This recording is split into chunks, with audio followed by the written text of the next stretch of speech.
ਸਤਿ ਸ਼੍ਰੀ ਅਕਾਲ ਜੀ। Daily post Punjabi ਦੇਖ ਰਹੇ ਹੋ ਤੁਸੀਂ। ਮੈਂ ਹਾਂ ਵਿਨਿਤ ਕਪੂਰ ਔਰ ਗੱਲ ਕਰ ਲੈਂਦੇ ਆ ਪੰਜਾਬੀ ਗਾਇਕ ਐਲੀ ਮੰਗਟ ਦੀ। ਐਲੀ ਮੰਗਟ ਜਿਹੜਾ 2019 ਦੇ ਵਿੱਚ ਵਿਵਾਦਾਂ ਦੇ ਵਿੱਚ ਘਿਰਿਆ ਹੋਇਆ ਨਜ਼ਰ ਆਇਆ। 2019 ਦੀ ਉਹ ਰਾਤ ਦੀ ਗੱਲ ਕਰੀਏ ਜਾਂ ਉਸ ਤੋਂ ਬਾਅਦ ਜਿਸ ਢੰਗ ਦੇ ਨਾਲ ਪੁਲਿਸ ਨੇ ਇਸ ਦੇ ਖਿਲਾਫ ਮਾਮਲੇ ਦਰਜ ਕੀਤੇ, ਲਗਾਤਾਰ ਕਈ ਮਾਮਲਿਆਂ ਦੇ ਵਿੱਚ ਘਿਰਦਾ ਹੋਇਆ ਨਜ਼ਰ ਆਇਆ। ਪੁਲਿਸ ਕਸਟਡੀ ਦੇ ਵਿੱਚ ਇਹ ਵੀ ਗੱਲ ਨਿਕਲ ਕੇ ਸਾਹਮਣੇ ਆਈ ਕਿ ਤਸ਼ੱਦਦ ਹੋਈ ਹੈ। खुद मीडिया के सामने एली मंगट आया, यह कहता हुआ नजर आया कि मेरे नाल तशद्दद हुई है। कस्टडी दे विच पुलिस ने इलीगल टॉर्चर किया है। सितंबर महीना सी, 2019 साल सी, अज भी सितंबर महीना है तो 2021 साल है, लेकिन उस समय जो हालात एली दे सी अज उन्हां तो कुछ अलग हालात जिहड़े ने नजर आ रहे हैं, क्योंकि इंसाफ की लड़ाई कह रहा सी कि मैं लड़ूंगा, मेरे नाल जिहड़ी तशद्दद ढाई गई है वो किते ना किते उसका इंसाफ लऊंगा और जिहड़े दोषी ने उन्होंने सज़ा दवा के रहूँगा।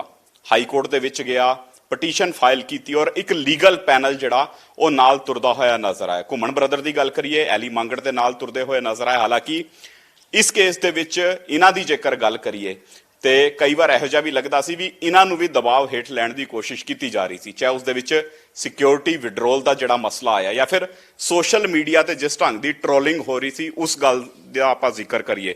लेकिन फिलहाल एक नवी अपडेट एली मंगट नाल जुड़े मामले की निकल के सामने आई है और उस अपडेट दे भी तुहाडे ते सिद्धे तौर ते सांझ पावांगे। लेकिन सब तो पहला एली मंगट मेरे नाल ने, गलबात करांगे। एली सत श्री अकाल जी। अज लगदा कि इंसाफ मिलूगा हुण, क्योंकि शुरुआत हुई सी जिस ढंग दे नाल 2019 दे उस वाਕਿਆ की गल करिए कि सोशल मीडिया ते एक विवाद छिड़दा है, उस तो बाद तुसी विदेश छड्ड के चंडीगढ़ आ जांदे हो।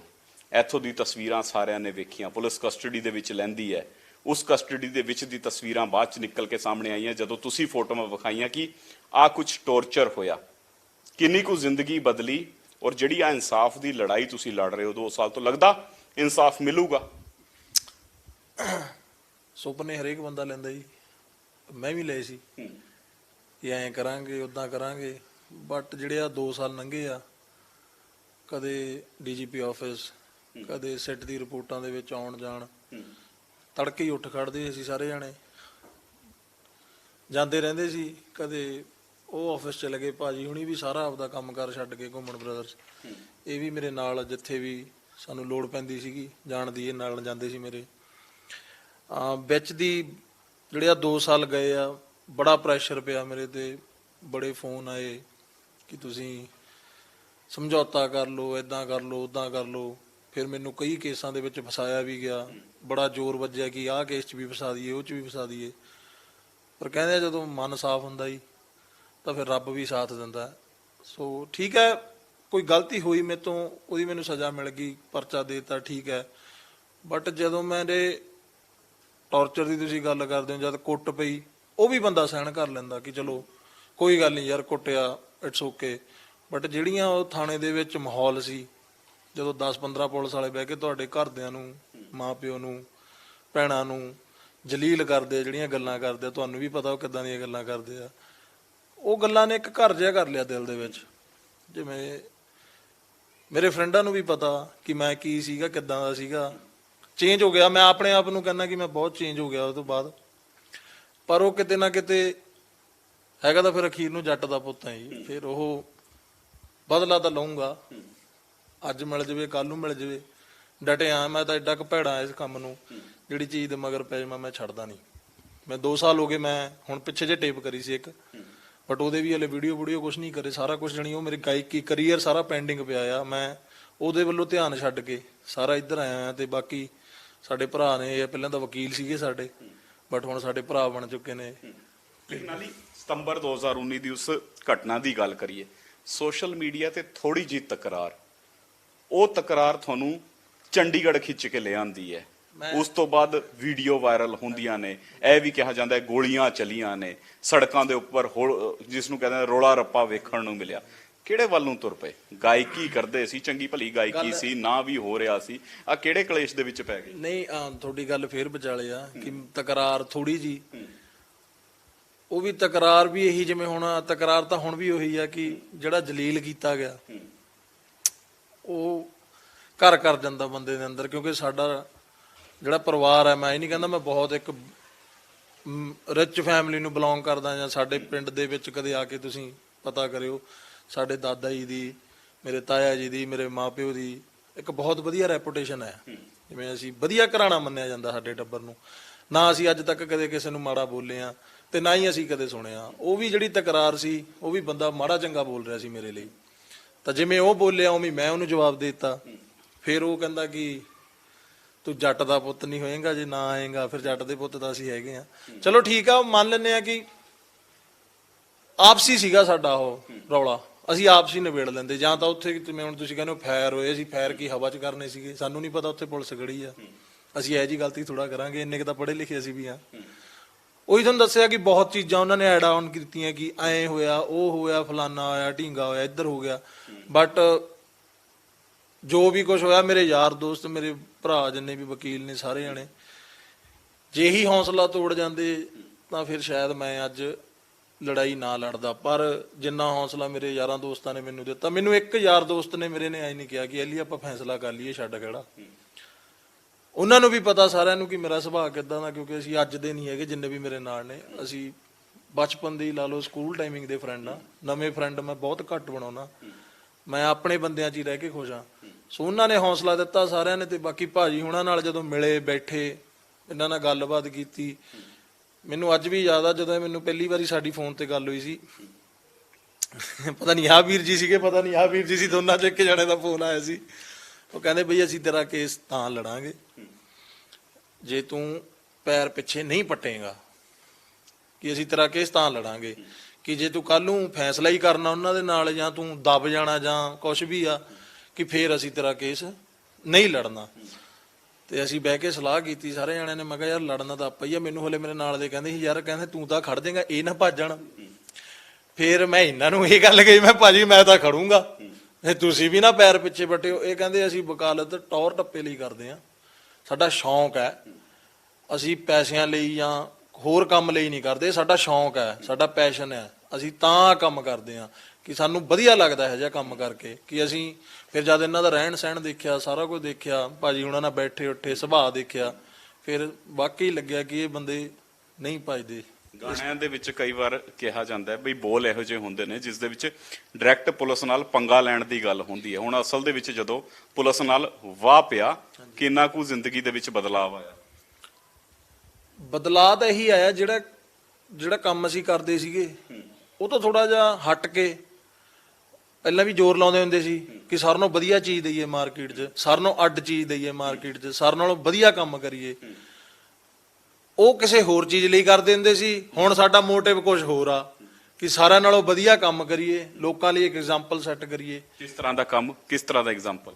ਕਿ ਜਿਹੜੇ ਲੋਕਾਂ ਦੇ ਹੁਣ ਪਤਾ ਨਹੀਂ ਕਿੰਨਿਆਂ ਦੇ ਕੁੱਟ ਵਿਚਾਰਿਆਂ ਦੇ ਰੋਜ਼ ਪੈਂਦੀ ਆ, ਉਹ ਬਾਹਰ ਆ ਕੇ ਚੁੱਪ ਕਰ ਜਾਂਦੇ ਆ ਕਿ ਯਾਰ ਠੀਕ ਆ, ਤੁਹਾਡੀ ਗਲਤੀ ਹੋਈ, ਤੁਹਾਨੂੰ ਪਰਚਾ ਦੇਤਾ ਉਹਨਾਂ ਨੇ, ਤੁਹਾਨੂੰ ਸਜ਼ਾ ਹੋ ਗਈ, ਉਹ ਡਿਫਰੈਂਟ ਸਟੋਰੀ ਆ। ਪਰ ਕਿਸੇ ਨੂੰ ਆਪਾਂ ਇਹ ਹੱਕ ਨਹੀਂ ਦਿੰਦੇ ਕਿ ਯਾਰ ਕੁੱਟੋ, ਕਿਸੇ ਨੂੰ ਜਲੀਲ ਕਰੋ, ਮਾਵਾਂ ਭੈਣਾਂ ਦੀਆਂ ਗਾਲਾਂ ਕੱਢੋ। ਆਮ ਨਾਰਮਲ ਲਾਈਫ ਦੇ ਵਿੱਚ ਵੀ ਤੁਸੀਂ ਕਿਸੇ ਨੂੰ ਗਾਲ ਕੱਢਦੇ ਹੋ, ਅਗਲਾ ਮੂਹਰੋਂ ਤੁਹਾਨੂੰ ਟੁੱਟ ਕੇ ਪੈਂਦਾ। ਪਰ ਇੱਕ ਕਮਰੇ ਦੇ ਵਿੱਚ, ਐਡੇ ਕੁ ਕਮਰੇ 'ਚ ਤੁਹਾਨੂੰ 15 ਜਣੇ ਗਾਲਾਂ ਕੱਢਦੇ ਹੋਣ ਤੇ ਤੁਹਾਡੇ ਕੁੱਟਮਾਰ ਹੁੰਦੀ ਹੋਵੇ, ਤੁਹਾਡੀ ਜਲੀਲ ਕਰਦੇ ਹੋਣ, ਤਾਂ ਫਿਰ ਬੰਦੇ ਨੂੰ ਗੁੱਸਾ ਤਾਂ ਲੱਗਦਾ ਹੀ ਆ। ਤੇ ਉਹ ਗੁੱਸਾ ਅੱਜ ਵੀ ਮਨ ਦੇ ਵਿੱਚ ਘਰ ਕਰਕੇ ਬੈਠਾ। ਕਰਾਂਗੇ ਜੀ, ਜਿੰਨਾ ਟਾਈਮ ਲੜ ਹੋਊਗਾ ਲੜਾਂਗੇ। ਫਿਰ ਮੈਂ ਤਾਂ ਨਜ਼ਰ ਆਂਦੀ ਹੈ ਉਹ ਰਾਤ ਕਿਤੇ ਕਿਤੇ ਮਾਹੌਲ ਹੋ ਜਾਂਦਾ। ਅਸੀਂ ਰਾਤ ਵੀ ਗੱਲਾਂ ਕਰਦੇ ਸੀਗੇ, ਰਾਤ ਹੀ ਗੱਲ ਕਰਦੇ ਸੀ। ਮੈਂ ਕਿਹਾ ਯਾਰ ਚਿੰਟੂ, ਕਿ ਜੋ ਹੋਇਆ ਆਪਣੇ ਨਾਲ ਹੋਇਆ ਤਾਂ ਗਲਤ ਆ, ਪਰ ਮੈਂ ਕਿਹਾ ਯਾਰ ਆਪਾਂ ਜੰਗ ਛੱਡਣੀ ਨਹੀਂ, ਇਹ ਕਿ ਆਪਾਂ ਲੜਾਂਗੇ। ਉਹ ਫਿਰ ਰਾਤ ਨੂੰ ਫਿਰ ਉਹੀ ਸਾਰਾ ਕੁਝ ਦਿਮਾਗ 'ਚ ਘੁੰਮਿਆ। ਉਹਨੂੰ ਵੀ ਇਹੋ ਜਿਹਾ ਸੁਪਨਾ ਆਇਆ, ਮੈਨੂੰ ਉੱਠ ਕੇ ਕਹਿੰਦਾ 6 ਵਜੇ, ਕਹਿੰਦਾ ਯਾਰ ਤੇਰੇ ਕਿਸੇ ਨੇ ਫਾਇਰ ਮਾਰੇ, ਐਂ ਕਰਿਆ। ਮੈਂ ਕਿਹਾ ਉਹ ਆਪਾਂ ਗੱਲਾਂ ਉਦਾਂ ਦੀਆਂ ਕਰਦੇ ਸੀ, ਉਹ ਤਾਂ ਕਰਕੇ ਉਹੋ ਜਿਹਾ ਮਾਹੌਲ ਬਣ ਗਿਆ, ਤਾਂ ਕਰਕੇ ਤੈਨੂੰ ਉਹੋ ਜਿਹਾ ਸੁਪਨਾ ਆ ਗਿਆ ਕਿ ਕੋਈ ਗੱਲ ਨਹੀਂ। ਮੈਂ ਇਹਨੂੰ ਫਿਰ ਹਾਸੇ 'ਚ ਕਿਹਾ, ਮੈਂ ਯਾਰ ਇੱਕ ਗੋਲੀ ਨਾਲ ਤਾਂ ਨਹੀਂ ਆਪਾਂ ਮਰਦੇ, ਗਧਿਆਂ ਵਰਗੇ ਪਏ ਆ, ਇੱਕ ਅੱਧੀ ਨਾਲ ਤਾਂ ਨਹੀਂ ਮਰਦੇ। ਹਾਂ ਜੇ ਵੱਜੀ ਮੱਥੇ 'ਚ ਫਿਰ ਤਾਂ ਕਹਿਣਾ ਕੀ ਆ। ਉਹਦਾ ਚਲੋ ਵਿੱਚ ਦੀ ਹਾਸਾ ਕਰ ਲੈਂਦੇ ਆ, ਪਰ ਗੱਲਾਂ ਕਈ ਵਾਰੀ ਉਹ ਚੇਤੇ ਆਉਂਦੀਆਂ ਨੇ। ਜਦੋਂ ਮੈਂ ਆਪਦੇ ਮਾਪਿਓ ਨੂੰ ਦੇਖਦਾ, ਮੇਰੇ ਖੂਨ ਜਿਹਾ ਖੋਲਦਾ ਇੱਕ ਵਾਰੀ ਕਿ ਯਾਰ ਨਹੀਂ ਯਾਰ ਗਲਤ ਹੋਇਆ ਉਹ, ਕਿ ਮੈਂ ਅੱਜ ਤੱਕ ਨਾ ਕਿਸੇ ਨੂੰ ਮਾੜਾ ਚੰਗਾ ਬੋਲਿਆ। ਅਨਲੈਸ ਮੈਨੂੰ ਕੋਈ ਬੰਦਾ ਬੋਲਦਾ, ਮੈਂ ਜਵਾਬ ਹਮੇਸ਼ਾ ਦਿੱਤਾ।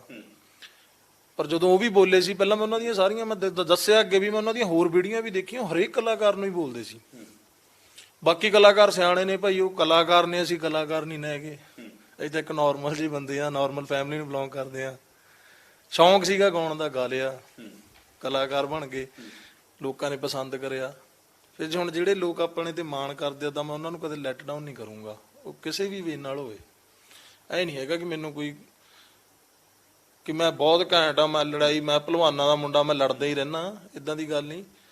ਬਟ ਹਾਂਜੀ ਦੁਨੀਆਦਾਰੀ ਦੇਖੀ ਆ, ਬੜੇ ਸ਼ਹਿਰਾਂ 'ਚ ਘੁੰਮੇ ਆ, ਇੱਥੋਂ ਹੀ ਗਏ ਆ, ਇੰਡੀਆ ਤੋਂ ਹੀ 2009 ਦੇ ਵਿੱਚ ਬਾਹਰ ਗਿਆ ਸੀ, ਬੜਾ ਕੁਝ ਦੇਖਿਆ ਆ।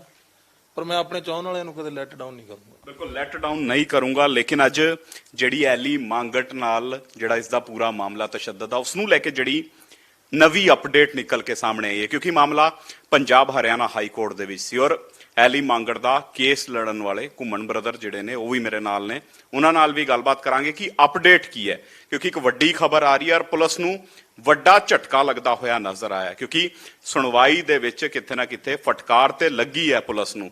ਇਸ ਤੋਂ ਇਲਾਵਾ ਇੱਕ ਹੋਰ ਝਟਕੇ ਵਾਲੀ ਖਬਰ ਵੀ ਹੈ, ਗੱਲਬਾਤ ਕਰ ਲੈਣੇ ਹਾਂ ਜੀ ਕਿਸ ਤਰ੍ਹਾਂ ਦਾ ਰਿਹਾ ਆ ਸਾਰਾ ਦਾ ਸਾਰਾ ਅਗਰ ਕੇਸ ਦੀ ਗੱਲ ਕਰੀਏ। ਔਰ ਹੁਣ ਸਭ ਤੋਂ ਪਹਿਲਾਂ ਅਪਡੇਟ ਤੇ ਹੀ ਸਾਂਝ ਪਾ ਦਿਓ ਕਿ ਕਿਸ ਤਰ੍ਹਾਂ ਦੀ ਨਵੀਂ ਅਪਡੇਟ ਹਾਈ ਕੋਰਟ ਦੇ ਵਿੱਚ ਨਿਕਲ ਕੇ ਸਾਹਮਣੇ ਆਈ ਹੈ। ਦੇਖੋ, ਮੈਂ ਪਹਿਲਾਂ ਅਪਡੇਟ ਦਊਂਗਾ ਕਿ ਹਾਈ ਕੋਰਟ ਦੇ ਵਿੱਚ ਅਸੀਂ 19 ਫਰਵਰੀ 2021 ਨੂੰ ਇੱਕ ਪਟੀਸ਼ਨ ਪਾਈ ਅੱਕ ਕੇ ਕਿ ਜਦੋਂ 20/8/2020 ਨੂੰ ਇੱਕ ਸਿੱਟ ਦੀ ਰਿਪੋਰਟ ਆਉਂਦੀ ਹੈ, ਉਸ ਰਿਪੋਰਟ ਦੇ ਵਿੱਚ ਕਲੀਅਰ ਕੱਟ ਇਹਨਾਂ ਨੇ ਮੈਨ ਹੈਂਡਲਿੰਗ ਵੀ ਮੰਨ ਲਈ, ਇਹਨਾਂ ਨੇ ਪੈਸੇ ਵੀ ਮੰਨ ਲਏ $7,000 ਆਸਟ੍ਰੇਲੀਅਨ ਡਾਲਰ, ਔਰ 6-7 ਮੁਲਾਜ਼ਮਾਂ ਤੇ ਕਾਰਵਾਈ ਦੀ ਰეკਮੈਂਡੇਸ਼ਨ ਕੀਤੀ ਡੀਜੀਪੀ ਆਫਿਸ ਵੱਲੋਂ, ਔਰ ਐਸਐਸਪੀ ਮੋਹਾਲੀ ਨੂੰ ਕਿਹਾ ਗਿਆ ਕਿ ਫॉर ਫਰਦਰ ਐਕਸ਼ਨ ਤੁਸੀਂ ਕਾਰਵਾਈ ਕਰੋ। ਪਰ ਇਟਸ ਵੈਰੀ ਅਨਫੋਰਚੂਨੇਟ, ਮੈਂ ਤੁਸੀਂ ਕਹਿ ਲਓ ਬਦਕਿਸਮਤੀ ਕਹਿ ਲਓ ਕਿ 6 ਮਹੀਨੇ ਡਿੱਕਣ ਤੋਂ ਬਾਅਦ ਹਾਰ ਕੇ ਅਸੀਂ ਮਾਣਯੋਗ ਹਾਈ ਕੋਰਟ 'ਚ ਗਏ। ਹਾਈ ਕੋਰਟ ਦੇ ਵਿੱਚ ਅਸੀਂ 19 ਫਰਵਰੀ ਨੂੰ ਐਲੀ ਕੋਰਟ ਦੇ ਵਿੱਚ ਆਇਆ। ਮੈਂ ਕਿਹਾ ਐਲੀ, ਆਪਾਂ ਨੂੰ, ਮੈਨੂੰ ਨਹੀਂ ਲੱਗਦਾ ਪਿਆ ਵੀ ਡੀਜੀਪੀ ਸਾਹਿਬ ਨੇ ਇਨਸਾਫ ਦੇਣਾ ਹੈ। ਉਹਨਾਂ ਦੀ ਕਚਹਿਰੀ 'ਚ ਮੈਨੂੰ ਲੱਗਦਾ ਵੀ ਕੋਈ ਨਾ ਕੋਈ ਦਬਦਬਾ ਹੈ, ਉਹ ਭਾਵੇਂ ਕਿਸੇ ਡਾਇਰੈਕਟਲੀ ਇਨਡਾਇਰੈਕਟਲੀ ਕੋਈ ਪੋਲੀਟੀਕਲ ਬੰਦਾ ਇਨਵੋਲਵ ਹੈ, ਮੈਂ ਉਹਦਾ ਨਾਮ ਨਹੀਂ ਲਊਂਗਾ, ਪਰ ਮੈਨੂੰ ਹੈਂਕੀ ਪੈਂਕੀ ਲੱਗ ਰਹੀ ਹੈ। ਸੋ ਅਸੀਂ ਹਾਈ ਕੋਰਟ 'ਚ ਗਏ। ਹਾਈ ਕੋਰਟ ਨੇ 19/2 ਨੂੰ ਅਸੀਂ ਰਿਟ ਦਾਖਲ ਕੀਤੀ, ਜਿਹਦੇ 'ਚ ਅਸੀਂ ਸਾਰੇ ਸਬੂਤ ਲਾਤੇ, ਇਹਦੀ MLR ਦੀ ਰਿਪੋਰਟ, ਕੋਰਟ ਦਾ ਆਰਡਰ, ਜਦੋਂ ਇਹਨੂੰ ਲਾਸਟ ਪ੍ਰੋਡਕਸ਼ਨ ਵੰਡ ਤੇ ਲੈ ਕੇ ਗਏ ਨੇ, ਜਦੋਂ ਫੋਨ ਸਵਿਚ ਆਫ ਕੀਤੇ ਨੇ। ਸਰ, ਅਸੀਂ ਇਸ ਕੇਸ ਦੇ ਵਿੱਚ, ਮੈਂ ਇਸ ਕੇਸ 'ਚ ਇਹ ਦੇਖਿਆ ਸੀ ਕਿ ਯਾਰ ਅਸੀਂ ਹਾਈ ਕੋਰਟ ਨਹੀਂ ਜਾਵਾਂਗੇ ਫਟਾਫਟ, ਕਿਉਂਕਿ ਸਮਟਾਈਮ ਜੱਜਿਸ ਕਹਿ ਦਿੰਦੇ ਨੇ ਕਿ ਤੁਸੀਂ ਬੜਾ ਹਰੀ ਸਿਚੁਏਸ਼ਨ 'ਚ ਆ ਜਾਂਦੇ ਹੋ, ਥੋੜ੍ਹਾ ਜਿਹਾ ਪੁਲਿਸ ਨੂੰ ਟਾਈਮ ਦਿਓ। ਪਰ 19/2 ਨੂੰ ਵਨੀਤ ਜੀ ਜਦੋਂ ਅਸੀਂ ਦਾਖਲ ਕੀਤੀ, ਮੈਂ ਜੱਜ ਸਾਹਿਬ ਨੂੰ ਸਾਰੇ ਫੈਕਟ ਸਰਪ੍ਰਾਈਜ਼ ਕਰਾਏ, ਐਲੀ ਮੰਗਟ ਜੀ ਨਾਲ ਬੈਠੇ ਸੀਗੇ। ਅਸੀਂ ਦੋਨਾਂ ਬ੍ਰਦਰਜ਼ ਨੇ ਜਦੋਂ ਦੱਸਿਆ ਤਾਂ ਜੱਜ ਸਾਹਿਬ ਨੇ ਕਨਸਾਈਜ਼ ਸਟੇਟਸ ਰਿਪੋਰਟ ਸਰਕਾਰ ਨੂੰ ਹੁਕਮ ਕਰਤਾ 19 ਫਰਵਰੀ 2021 ਨੂੰ। ਸਰ, ਇੱਕ ਨਵੀਂ ਚੀਜ਼ ਨਿਕਲ ਕੇ ਕੀ ਆਉਂਦੀ ਹੈ, ਡੇਟ ਤੋਂ ਪਹਿਲਾਂ ਮਈ 'ਚ ਡੇਟ ਸੀ, ਥਰਡ ਜਿਹੜੀ ਸੈਕੰਡ ਵੇਵ ਹੈ ਉਹ ਕਰੋਨਾ ਦੀ ਆ ਜਾਂਦੀ ਹੈ, ਸੋ ਲਿਸਟ ਨਹੀਂ ਹੋਇਆ। ਉਹ ਹੁਣ ਸਾਡਾ ਲਿਸਟ ਹੋਇਆ ਸੀ 2 ਸਤੰਬਰ ਨੂੰ। ਸਰ, ਉਸ ਦਿਨ 112 ਤੇ ਲੱਗਿਆ, ਹਜੇ ਜਸਟ ਮੈਂ ਸਟਾਰਟ ਕੀਤਾ ਕਿ sir this is the case, ਵੀ ਆਹ ਪੁਲਿਸ ਨੇ ਕੀਤਾ ਜਾਂ ਹਜੇ ਤੱਕ ਕੋਈ ਕਾਰਵਾਈ ਨਹੀਂ ਕੀਤੀ। ਵਨੀਤ ਜੀ, ਜੱਜ ਸਾਹਿਬ ਨੇ ਮੈਨੂੰ ਸਟਾਰਟਿੰਗ 'ਚ ਹੀ ਇੱਦਾਂ ਕੀਤਾ ਵੀ ਘੁੰਮਣ ਸਾਹਿਬ, ਮੈਂ ਕੇਸ ਸਾਰਾ ਪੜ੍ਹ ਕੇ ਆਇਆ, ਵੈਲ ਡਰਾਫਟਡ ਹੈ, ਔਰ ਨਾਲ ਦੀ ਨਾਲ ਹੀ ਸਰ ਉਹਨਾਂ ਨੇ ਪੰਜਾਬ ਪੁਲਿਸ ਜਿਹੜਾ ਪੇਸ਼ ਹੋਏ ਸਰਕਾਰੀ ਵਕੀਲ ਸਾਹਿਬ ਸਾਡੇ ਪੰਜਾਬ ਸਟੇਟ ਦੇ, ਉਹਨਾਂ ਨੂੰ ਇੱਕੋ ਗੱਲ ਕਹੀ ਕਿ ਡਿਲੇ ਕਿਹੜੀ ਗੱਲ ਦੀ। ਉਹਨਾਂ ਨੇ ਬਾਰ-ਬਾਰ ਇਹ ਗੱਲ ਕਹੀ ਕਿ ਹਾਇਰ ਅਥਾਰਟੀਜ਼ ਕੋਲ ਪੈਂਡਿੰਗ, ਉਹ ਕਹਿੰਦੇ ਕੀ ਕੋਈ ਜਸਟੀਫਿਕੇਸ਼ਨ ਨਹੀਂ ਵੀ ਹਾਇਰ 6-7 ਮਹੀਨੇ ਹੋ ਗਏ। ਉਹ ਕਹਿੰਦੇ ਕੌਨਸਟੀਟਿਊਸ਼ਨਲ ਜਿਹੜੀਆਂ ਸਾਡੀਆਂ ਤੁਸੀਂ ਕਹਿ ਲਓ ਡਿਗਨਿਟਰੀਜ਼ ਨੇ, ਬੈਂਚਿਸ ਨੇ ਵੱਡੇ, ਜਦੋਂ ਉਹ ਸਟੇਟਸ ਰਿਪੋਰਟ ਕਹਿ ਰਹੇ ਨੇ ਤਾਂ ਤੁਸੀਂ 7 ਮਹੀਨੇ ਕਿੱਥੇ ਰਹੇ ਹੋ। ਸੋ ਹਾਈ ਕੋਰਟ ਨੇ ਇਸ ਕੇਸ ਦੇ ਵਿੱਚ ਵਨੀਤ ਜੀ ਜਿਹੜੀ ਵੱਡੀ ਫਟਕਾਰ ਪੰਜਾਬ ਸਰਕਾਰ ਨੂੰ ਪਾ ਕੇ, ਝਾੜ ਪਾ ਕੇ, ਔਰ ਜੋ ਉੱਥੇ ਗਵਰਨਮੈਂਟ ਪਲੀਡਰ ਸੀਗਾ ਉਹ ਬਾਰ-ਬਾਰ ਇਹ ਮੰਗ ਰਿਹਾ ਸੀਗਾ ਕਿ ਮੈਨੂੰ 1 ਹਫ਼ਤੇ ਦਾ ਟਾਈਮ ਦੇ ਦਿਓ, ਉਹ ਕਹਿੰਦੇ ਬਿਲਕੁਲ ਨਹੀਂ। ਸੋ ਉਹਨਾਂ ਨੇ ਜਿਹੜੀ ਪੰਜਾਬ ਸਰਕਾਰ ਨੂੰ 20,000 ਰੁਪਈਆ ਜਿਹੜੀ ਪੰਜਾਬ ਸਰਕਾਰ ਨੂੰ ਕੋਸਟ ਪਾਈ ਹੈ, ਜੁਰਮਾਨਾ ਲਾਇਆ ਹੈ, ਇਸ ਗੱਲ ਦਾ ਵੀ ਤੁਸੀਂ ਹੁਣ ਤੱਕ ਕਾਰਵਾਈ ਕਿਉਂ ਨਹੀਂ ਕੀਤੀ। ਸੋ ਤੁਹਾਡੇ ਤੋਂ ਸਟੇਟਸ ਰਿਪੋਰਟ ਮੰਗੀ ਸੀ ਹਾਈ ਕੋਰਟ ਨੇ, ਤੁਸੀਂ ਨਹੀਂ ਦਿੱਤੀ, ਕੋਈ ਐਕਸਪਲੇਨੇਸ਼ਨ ਨਹੀਂ ਤੁਸੀਂ ਦੇ ਸਕੇ ਠੋਸ। ਸੋ 20,000 ਰੁਪਈਆ ਜੁਰਮਾਨਾ ਲਾਉਣ ਤੋਂ ਬਾਅਦ 7/10 ਉਹਨਾਂ ਨੇ ਫਿਕਸ ਕਰ ਦਿੱਤੀ ਹੈ ਨੈਕਸਟ ਹੀਅਰਿੰਗ ਤੇ। ਸੋ ਵੱਡਾ ਆਰਡਰ ਜਿਹੜਾ ਉਹ ਹਾਈ ਕੋਰਟ ਤੋਂ, ਮਾਣਯੋਗ ਹਾਈ ਕੋਰਟ ਤੋਂ ਦੇਖੋ ਅਸੀਂ ਲੈ ਕੇ ਆਏ ਹਾਂ, ਉਹ ਵਕੀਲ ਸਾਹਿਬ ਦੇ ਹੱਥ ਦੇ ਵਿੱਚ ਆਰਡਰ ਹੈ।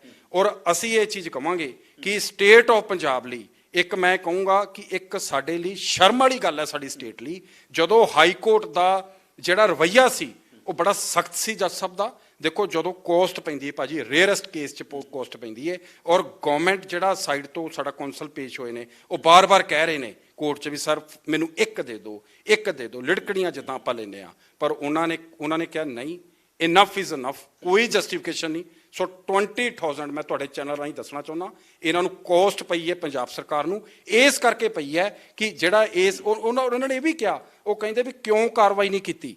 ਉਹਨਾਂ ਨੇ ਵਰਡ ਯੂਜ਼ ਕੀਤੇ ਕਿ ਤੁਸੀਂ ਜੰਗਲ ਰਾਜ ਬਣਾਤਾ।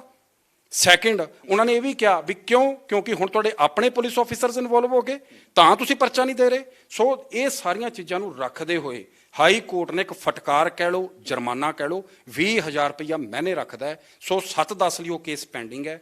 ਬਾਕੀ ਇਸ ਕੇਸ 'ਚ ਮੈਂ ਇੱਕ ਦੋ ਗੱਲਾਂ ਹੋਰ ਕਰਾਂਗਾ, ਪਰ ਇੱਕ ਦੋ ਗੱਲ ਤੁਹਾਨੂੰ ਵਕੀਲ ਸਾਹਿਬ ਪਹਿਲਾਂ ਸ਼ੇਅਰ। ਵਕੀਲ ਸਾਹਿਬ, ਇੱਕ ਗੱਲ ਹੋਰ ਵੀ ਹੈ, ਤੁਸੀਂ ਡਿਮਾਂਡ ਕਰ ਰਹੇ ਸੀ ਕਿ ਪੁਲਿਸ ਵਾਲੇ ਡੀਐਸਪੀ ਸਣੇ ਹੋਰ ਜਿਹੜੇ ਪੁਲਿਸ ਵਾਲੇ ਇਸ ਮਾਮਲੇ ਦੇ ਵਿੱਚ ਇਨਵੋਲਵ ਸੀ, ਜਿਨ੍ਹਾਂ ਦੇ ਉੱਪਰ ਐਲੀ ਵੀ ਲਗਾਤਾਰ ਐਲੀਗੇਸ਼ਨ ਲਾਉਂਦਾ ਹੋਇਆ ਨਜ਼ਰ ਆਇਆ, ਉਹਨਾਂ ਦੇ ਖਿਲਾਫ FIR ਦਰਜ ਹੋਣੀ ਚਾਹੀਦੀ ਹੈ, ਕਿਉਂਕਿ ਅਗਰ ਮੈਨ ਹੈਂਡਲਿੰਗ ਹੋਈ ਹੈ, ਇਲੀਗਲ ਟੌਰਚਰ ਹੋਇਆ ਤੇ ਉਸ ਦੇ ਵਿੱਚ ਬਣਦੀ ਦਫਾਵਾਂ ਦੇ ਤਹਿਤ ਕਾਰਵਾਈ ਹੋਏ।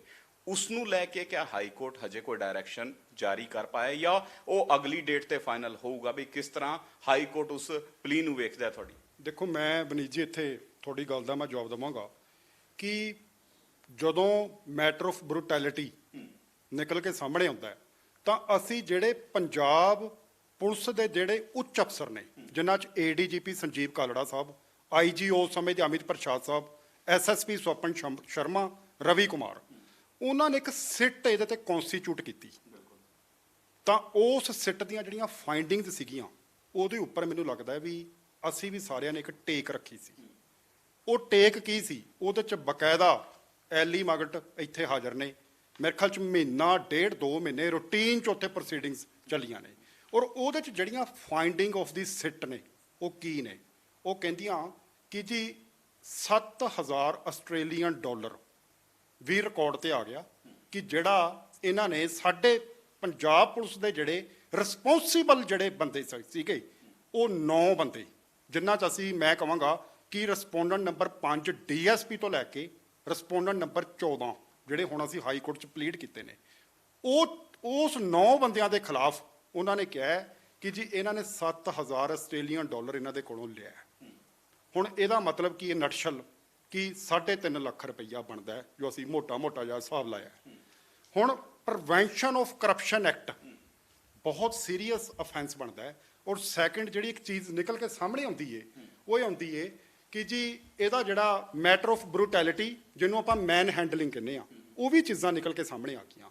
ਸੋ ਸਾਡਾ ਕਹਿਣ ਤੋਂ ਭਾਵ ਇਹ ਹੈ ਕਿ ਫਾਈਂਡਿੰਗ ਆਫ ਸਿੱਟ ਜਦੋਂ ਇੱਕ ਤੁਹਾਡੇ ਸੀਨੀਅਰ ਆਫੀਸਰਸ ਨੇ ਦੇਤੀ, ਤਾਂ ਉਸ ਤੋਂ ਬਾਅਦ ਉਸ ਬੇਸ ਦੇ ਉੱਪਰ ਮੈਂ ਗੱਲ ਕਹਿਣੀ ਚਾਹੁੰਦਾ, ਜਿਵੇਂ ਫਾਈਂਡਿੰਗ ਤਾਂ ਆ ਗਈਆਂ, ਪਰ ਉਸ ਤੋਂ ਬਾਅਦ ਮੈਟਰ ਰੈਫਰ ਕਰਤਾ ਇਹਨਾਂ ਨੇ SSP ਮੋਹਾਲੀ ਨੂੰ। ਹੁਣ SSP ਮੋਹਾਲੀ ਜਿਹੜਾ ਹੈ ਉਹ ਉੱਚ ਅਫਸਰਾਂ ਦਾ ਜੂਨੀਅਰ ਅਫਸਰ ਹੈ, ਤਾਂ ਜਿਹੜਾ ਇੱਕ ਕੰਪਲਾਇੰਸ ਵਰਡ ਯੂਜ਼ ਕੀਤਾ ਜਾਂਦਾ ਐਗਜ਼ੀਕਿਊਸ਼ਨ, ਉਹ ਕਰਨੀ ਸੀ SSP ਮੋਹਾਲੀ ਨੇ। ਹੁਣ ਹੈਰਾਨੀਜਨਕ ਗੱਲ ਵਨੀਤ ਜੀ, ਮੈਂ ਤੁਹਾਡੇ ਮਾਧਿਅਮ ਰਾਹੀਂ ਚੈਨਲ ਰਾਹੀਂ ਦੱਸਣਾ ਚਾਹੁੰਦਾ ਕਿ ਇਸ ਜਿਹੜੀ ਰਿਪੋਰਟ ਫਾਈਂਡਿੰਗ ਆਈ ਹੈ ਨਾ, ਜਿਹੜੀ ਇੱਕ ਇਹਨਾਂ ਦੀ ਸਿੱਟ ਦੀ ਜਿਹੜੀ ਰਿਪੋਰਟ ਸੀ, ਇਹਦੇ ਪਿੱਛੇ ਵੀ ਸਾਨੂੰ ਤਰੱਦਦ, ਇੱਕ ਪੰਜਾਬੀ ਦਾ ਵਰਡ ਹੈ, ਸਾਨੂੰ ਉਹ ਕਰਨਾ ਪਿਆ। ਦੇਖੋ 2019 ਦਾ ਮਾਮਲਾ ਸੀ, 1.5-2 ਮਹੀਨਿਆਂ 'ਚ ਇਹਨਾਂ ਨੇ ਰਿਪੋਰਟ ਤਿਆਰ ਕਰ ਲਈ ਸੀ। ਤੁਸੀਂ ਇਹ ਦੇਖੋ ਵੀ ਉਸ ਤੋਂ ਬਾਅਦ ਨੰਬਰ ਆਫ ਰਿਪਰੈਜ਼ੈਂਟੇਸ਼ਨਸ ਹਾਰ ਕੇ ਅਸੀਂ NRI ਕਮਿਸ਼ਨ ਦਾ ਜਾ ਕੇ ਦਰਵਾਜ਼ਾ ਖੜਕਾਇਆ ਤੇ ਉੱਥੇ ਮੰਗ ਕੀ ਰੱਖੀ ਕਿ ਆਹ ਅਫਸਰਾਂ ਨੇ ਜੀ ਫਾਈਂਡਿੰਗ ਇਹਨਾਂ ਨੇ ਦੇਤੀ, ਸਿੱਟ ਦੀ ਫਾਈਂਡਿੰਗ ਦੇਤੀ, ਇਹ ਸਾਨੂੰ ਰਿਪੋਰਟਸ ਦੀਆਂ ਕਾਪੀਆਂ ਨਹੀਂ ਪ੍ਰੋਵਾਈਡ ਕਰ ਰਹੇ। ਸੋ ਨਟਸ਼ਲ NRI ਕਮਿਸ਼ਨ ਦੇ ਆਰਡਰ ਤੇ 20/8/2020 ਨੂੰ ਇਹਨਾਂ ਨੇ ਆਪਣੀ ਜਿਹੜੀ ਉਹ ਫਾਈਂਡਿੰਗ ਸੀ ਸਿੱਟ ਦੀ, ਉਹਦੀ ਰਿਪੋਰਟ ਜਿਹੜੀ ਸੀ ਉਹ ਸਾਨੂੰ ਕੋਰਟ ਦੇ ਵਿੱਚ ਸਬਮਿਟ ਕਰਵਾਈ। ਹੁਣ ਸਾਡੀ ਅਗਲੀ ਲੜਾਈ ਕੀ ਸੀ ਕਿ ਜਦੋਂ ਤੁਸੀਂ ਫਾਈਂਡਿੰਗ ਦੇਤੀਆਂ, ਪੁਲਿਸ ਆਫੀਸ਼ੀਅਲਸ ਦੇ ਖਿਲਾਫ ਆ ਗਈਆਂ, ਤਾਂ ਫਿਰ ਇਹਨਾਂ ਦੇ ਖਿਲਾਫ ਰਜਿਸਟ੍ਰੇਸ਼ਨ ਆਫ FIR ਕਿਉਂ ਨਹੀਂ? ਦੈਨ ਫਿਰ ਅਸੀਂ 3-4 ਮਹੀਨੇ ਅਸੀਂ ਵੇਟ ਕੀਤੀ ਵਨੀਤ ਜੀ, ਕੋਈ ਇਸ ਤਰ੍ਹਾਂ ਹੀ ਨਹੀਂ ਵੀ ਆਪਾਂ ਐਂ ਹੀ ਫਟਾਫਟ ਅਸੀਂ ਹਾਈ ਕੋਰਟ ਦਾ ਜਾ ਕੇ ਦਰਵਾਜ਼ਾ ਖੜਕਾਇਆ। ਫਿਰ ਜਿਵੇਂ ਪਹਿਲਾਂ ਬ੍ਰਦਰ ਤੁਹਾਨੂੰ ਦੱਸ ਕੇ ਬੈਠੇ ਨੇ, ਫਿਰ ਅਸੀਂ ਜਾ ਕੇ ਫਰਵਰੀ ਦੇ ਵਿੱਚ ਜਾ ਕੇ ਅਸੀਂ ਆਨਰੇਬਲ ਕੋਰਟ ਦਾ ਖੜਕਾਇਆ। ਔਰ ਉਹਦੇ 'ਚ ਹੁਣ ਅਸੀਂ ਮੰਗ ਕੀ ਰੱਖੀ ਹੈ? ਅਸੀਂ 50% ਸੈਟੀਸਫਾਈਡ ਹੋਏ ਸਾਂ, ਅਸੀਂ ਉਹਦੀਆਂ ਸਿੱਟ ਦੀਆਂ ਜਿਹੜੀਆਂ ਫਾਈਂਡਿੰਗਸ ਆਈਆਂ ਸਨ।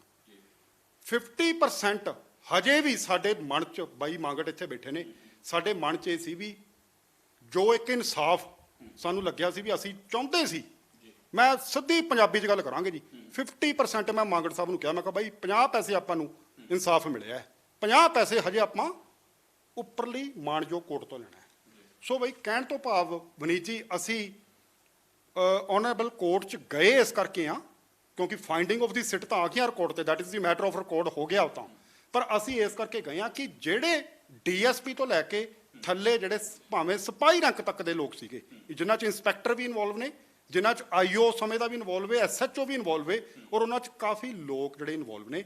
ਅਸੀਂ ਉੱਥੇ ਇਸ ਕਰਕੇ ਗਏ ਆ ਵੀ ਇਹਨਾਂ ਸਾਰਿਆਂ ਦੇ ਖਿਲਾਫ, ਕੱਲੀ ਸਿੱਟ ਦੇ ਉੱਪਰ ਨਹੀਂ ਅਸੀਂ ਜਾਣਾ, ਅਸੀਂ ਕਿਹਾ ਜੀ ਇਹਨਾਂ ਸਾਰਿਆਂ ਦੇ ਖਿਲਾਫ ਰਜਿਸਟ੍ਰੇਸ਼ਨ ਆਫ FIR ਦੇ ਜਿਹੜਾ ਹੈ ਉਹ ਕੀਤਾ ਜਾਵੇ। ਸੋ ਉਹਦੇ ਤੇ ਇੱਕ ਸਖਤ ਰੁਖ ਜਿਹੜਾ ਹਾਈ ਕੋਰਟ ਨੇ, ਜਿਹੜਾ ਸਾਡੇ ਸਾਹਮਣੇ ਦੇਖਣ ਨੂੰ ਆਇਆ, ਉਹ ਹਾਈ ਕੋਰਟ ਨੇ ਲੈ ਲਿਆ।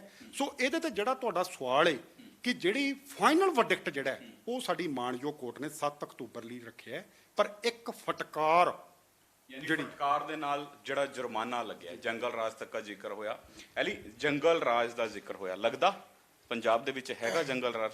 ਪੁਲਿਸ ਡਿਪਾਰਟਮੈਂਟ ਦੀ ਖਾਸ ਕਰਕੇ ਗੱਲ ਕਰੀਏ, ਹੈਗਾ ਹੀ ਹੈ, ਇਹ 'ਚ ਕੋਈ ਦੋ ਰਾਏ ਹੈ ਨਹੀਂ। ਮੈਂ ਹਰੇਕ ਚੀਜ਼ ਨੂੰ ਆਏ ਨਹੀਂ ਹੁੰਦਾ ਕਿ ਮੈਂ ਰੋ ਕੇ ਜਵਾਬ ਦੇਵਾਂ, ਕਿ ਮੈਂ ਕੈਮਰੇ ਤੇ ਇਹ ਚੀਜ਼ ਸ਼ੋਅ ਕਰਾਂ ਕਿ ਯਾਰ ਮੈਂ ਬਹੁਤ ਤੰਗ ਆ। ਮੈਂ ਉਦਾਂ ਦਾ ਬੰਦਾ ਨਹੀਂ, ਮੇਰੇ ਤੋਂ ਕਰੈਕਟਰ 'ਚ ਨਹੀਂ ਵੜ ਹੁੰਦਾ। ਜੋ ਹੈਗਾ ਉਹ ਸਾਹਮਣੇ ਹੈ, ਜੋ ਹੈਗੇ ਅਸੀਂ ਉਦਾਂ ਦੇ ਹੀ ਆ। ਬਟ ਜਿਹੜਾ ਬੰਦਾ ਇੱਕ ਹੱਸਦਾ ਜਾਂ ਖੇਡਦਾ, ਉਹਦੇ ਅੰਦਰ ਵੀ ਪੇਨ ਹੋ ਸਕਦੀ ਆ, ਬਟ ਉਹ ਨਹੀਂ ਕਿਸੇ ਨੂੰ ਦਿਖਾਉਂਦਾ, ਉਹਦੀ ਮਨਸ਼ਾ ਹੁੰਦੀ ਆ। ਹੁਣ ਜੰਗਲ ਰਾਜ ਹੀ ਆਈ, ਸਾਰਾ ਕੁਝ ਸਿੱਟ ਨੇ ਦੇਤਾ ਸਾਨੂੰ, ਜਿਵੇਂ ਬਾਈ ਜੀ ਨੇ ਦੱਸਿਆ ਜੀ, ਸਾਨੂੰ ਰਿਪੋਰਟ ਹੀ ਨਹੀਂ ਦਿੱਤੀ। ਮੈਂ ਇਹਨਾਂ ਨੂੰ ਕਿਹਾ ਯਾਰ ਇਹ ਕੀ ਕੰਮ ਨੇ ਇੱਥੇ, ਤੇ ਮੈਨੂੰ ਤਾਂ ਸਮਝ ਨਹੀਂ ਲੱਗਦੇ। ਇਹ ਕਹਿੰਦੇ ਜੀ ਇਹ ਪੰਜਾਬ ਪੁਲਿਸ ਹੈ, ਤੇ ਜਦੋਂ ਕੋਈ ਉੱਚ ਕੋਟੀ ਦੇ ਪੁਲਿਸ ਵਾਲੇ ਵਿੱਚ ਇਨਵੋਲਵ ਹੋ ਜਾਂਦੇ ਨੇ ਤਾਂ ਆਹੀ ਕੁਛ ਹੀ ਹੁੰਦਾ ਕਿ ਕੋਈ ਗੱਲ ਨਹੀਂ, ਤੂੰ ਟੈਨਸ਼ਨ ਨਾ ਲੈ, ਆਪਾਂ ਕਰਾਂਗੇ। ਮੈਂ ਤਾਂ ਫਿਰ ਇਹਨਾਂ ਨੂੰ ਇੱਕ ਦਿਨ ਫੋਨ ਲਾ ਕੇ ਕਹਿਦਾ ਹੀ, ਮੈਂ ਕਿਹਾ ਯਾਰ ਜੇ ਤੋਂ ਕੁਛ ਹੁੰਦਾ ਤਾਂ ਠੀਕ ਆ, ਨਹੀਂ ਫਿਰ ਠੀਕ ਆ ਯਾਰ, ਰੱਬ ਦੇਖਦਾ, ਉਹ ਤਾਂ ਬੈਠਾ ਹੀ ਆ, ਉਹ ਤਾਂ ਕਿਤੇ ਨਾ ਕਿਤੇ ਜਾ ਕੇ ਹਿਸਾਬ ਲਊਗਾ ਹੀ, ਉਦੋਂ ਦੇ ਦੇਣਗੇ ਕਿ ਜੇ ਨਹੀਂ ਕੁਛ ਹੁੰਦਾ। ਫਿਰ ਅਸੀਂ ਆ ਗਈ ਸਿੱਟ ਦੀ ਰਿਪੋਰਟ ਆ ਗਈ, ਫਿਰ ਅਸੀਂ ਜਾ DGP ਸਾਹਿਬ ਆਫਿਸ, ਕਦੇ ਕਿ ਆਪਾਂ ਕਈ ਜਣਿਆਂ ਨੂੰ ਮਿਲੇ ਉਦੋਂ, ਹਾਂਜੀ ਕਰਦੇ ਆ ਜੀ ਕਰਦੇ ਆ। DGP ਸਾਹਿਬ ਕੋਲੇ ਗਏ, ਉਹ ਮੇਰੇ ਤੋਂ ਪੁੱਛਣ ਲੱਗੇ ਤੂੰ ਕਿਹੜਾ ਜਹਾਜ਼ ਚੜ੍ਹ ਕੇ ਆ ਗਿਆ, ਕਿ ਕਿੰਨੇ ਵਜੇ ਚੜ੍ਹਿਆ ਸੀ।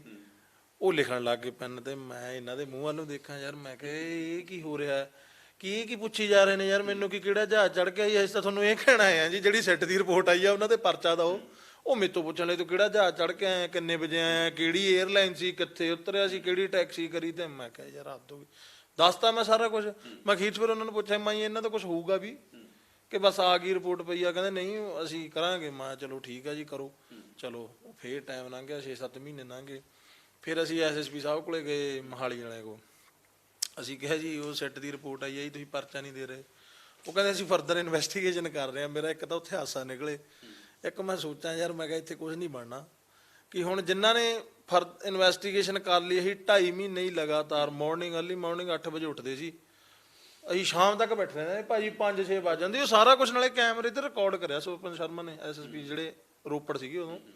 ਉਹ ਸਾਰੀ ਜਿਹੜੀ ਜਿੰਨੀ ਵੀ ਸਾਡੀ ਵਰਬਲ ਟਾਕ ਹੋਈ ਆ ਜਾਂ ਕੁਝ ਵੀ, ਉਹ ਸਾਰਾ ਕੁਝ ਇੱਕ ਕੈਮਰਾ ਸਾਈਡ ਤੇ ਲੱਗਿਆ ਹੁੰਦਾ ਸੀ। ਉਹ ਪੂਰੀ ਡੇ ਦੀ ਰਿਕਾਰਡਿੰਗ ਉੱਥੇ ਹੁੰਦੀ ਸੀਗੀ।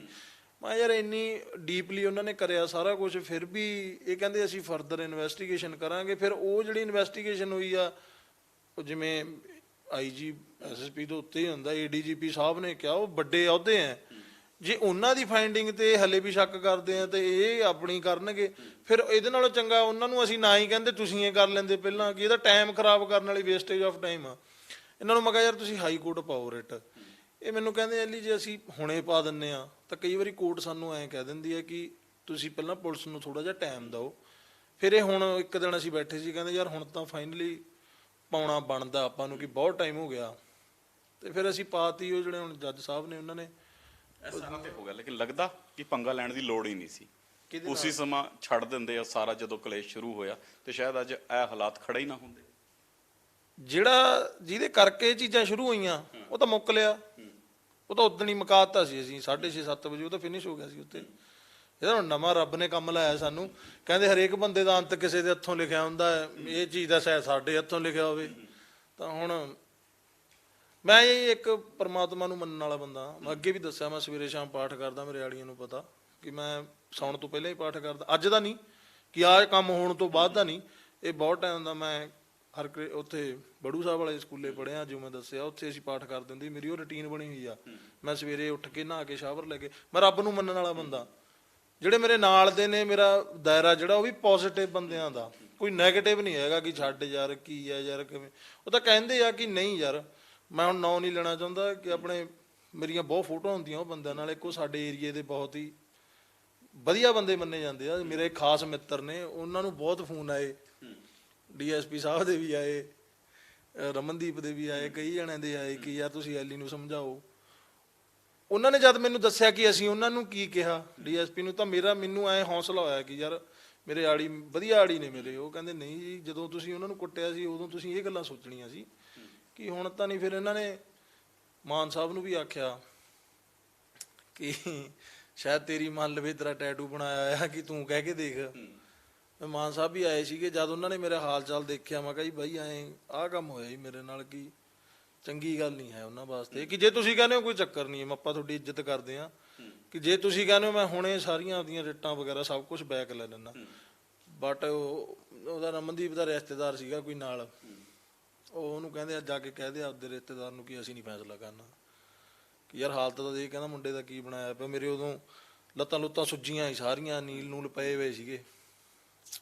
ਕਰਾਂਗੇ ਜੀ, ਲੜਾਈ ਤਾਂ ਲੜੂੰਗਾ ਮੈਂ, ਭੱਜਣ ਵਾਲਿਆਂ 'ਚੋਂ ਤਾਂ ਮੈਂ ਹੈ ਨਹੀਂ, ਇਹ ਤਾਂ ਤੁਸੀਂ ਦੇਖ ਹੀ ਲਿਆ ਹੋਣਾ, ਭੱਜਦਾ ਨਹੀਂ ਮੈਂ ਕੋਈ ਗੱਲ। ਮੇਰੇ ਤੇ ਬਹੁਤ ਐਂ ਭਾਜੀ ਉਹਨਾਂ ਨੂੰ ਤਾਂ ਪਤਾ, ਮੈਂ ਦੱਸਦਾ ਰਿਹਾ ਯਾਰ ਇੱਧਰੋਂ ਆਹ ਪੁਲਿਸ ਵਾਲੇ ਦਾ ਫੋਨ ਆ ਗਿਆ ਕਿ ਆਹ ਕਾਰਵਾਈ ਪਾਉਣ ਨੂੰ ਫਿਰਦੇ ਆ, ਉਹ ਸਾਹਮਣੇ ਵਾਲਾ ਪਰਚਾ ਸ਼ੂਟਿੰਗ ਕਰਦੇ ਕੀ ਆ ਉਹ ਕੋਈ ਗੱਲ ਵਾ, ਉਦਾਂ ਹੀ ਪਰਚਾ ਦੇਤਾ ਉਹ ਵੀ।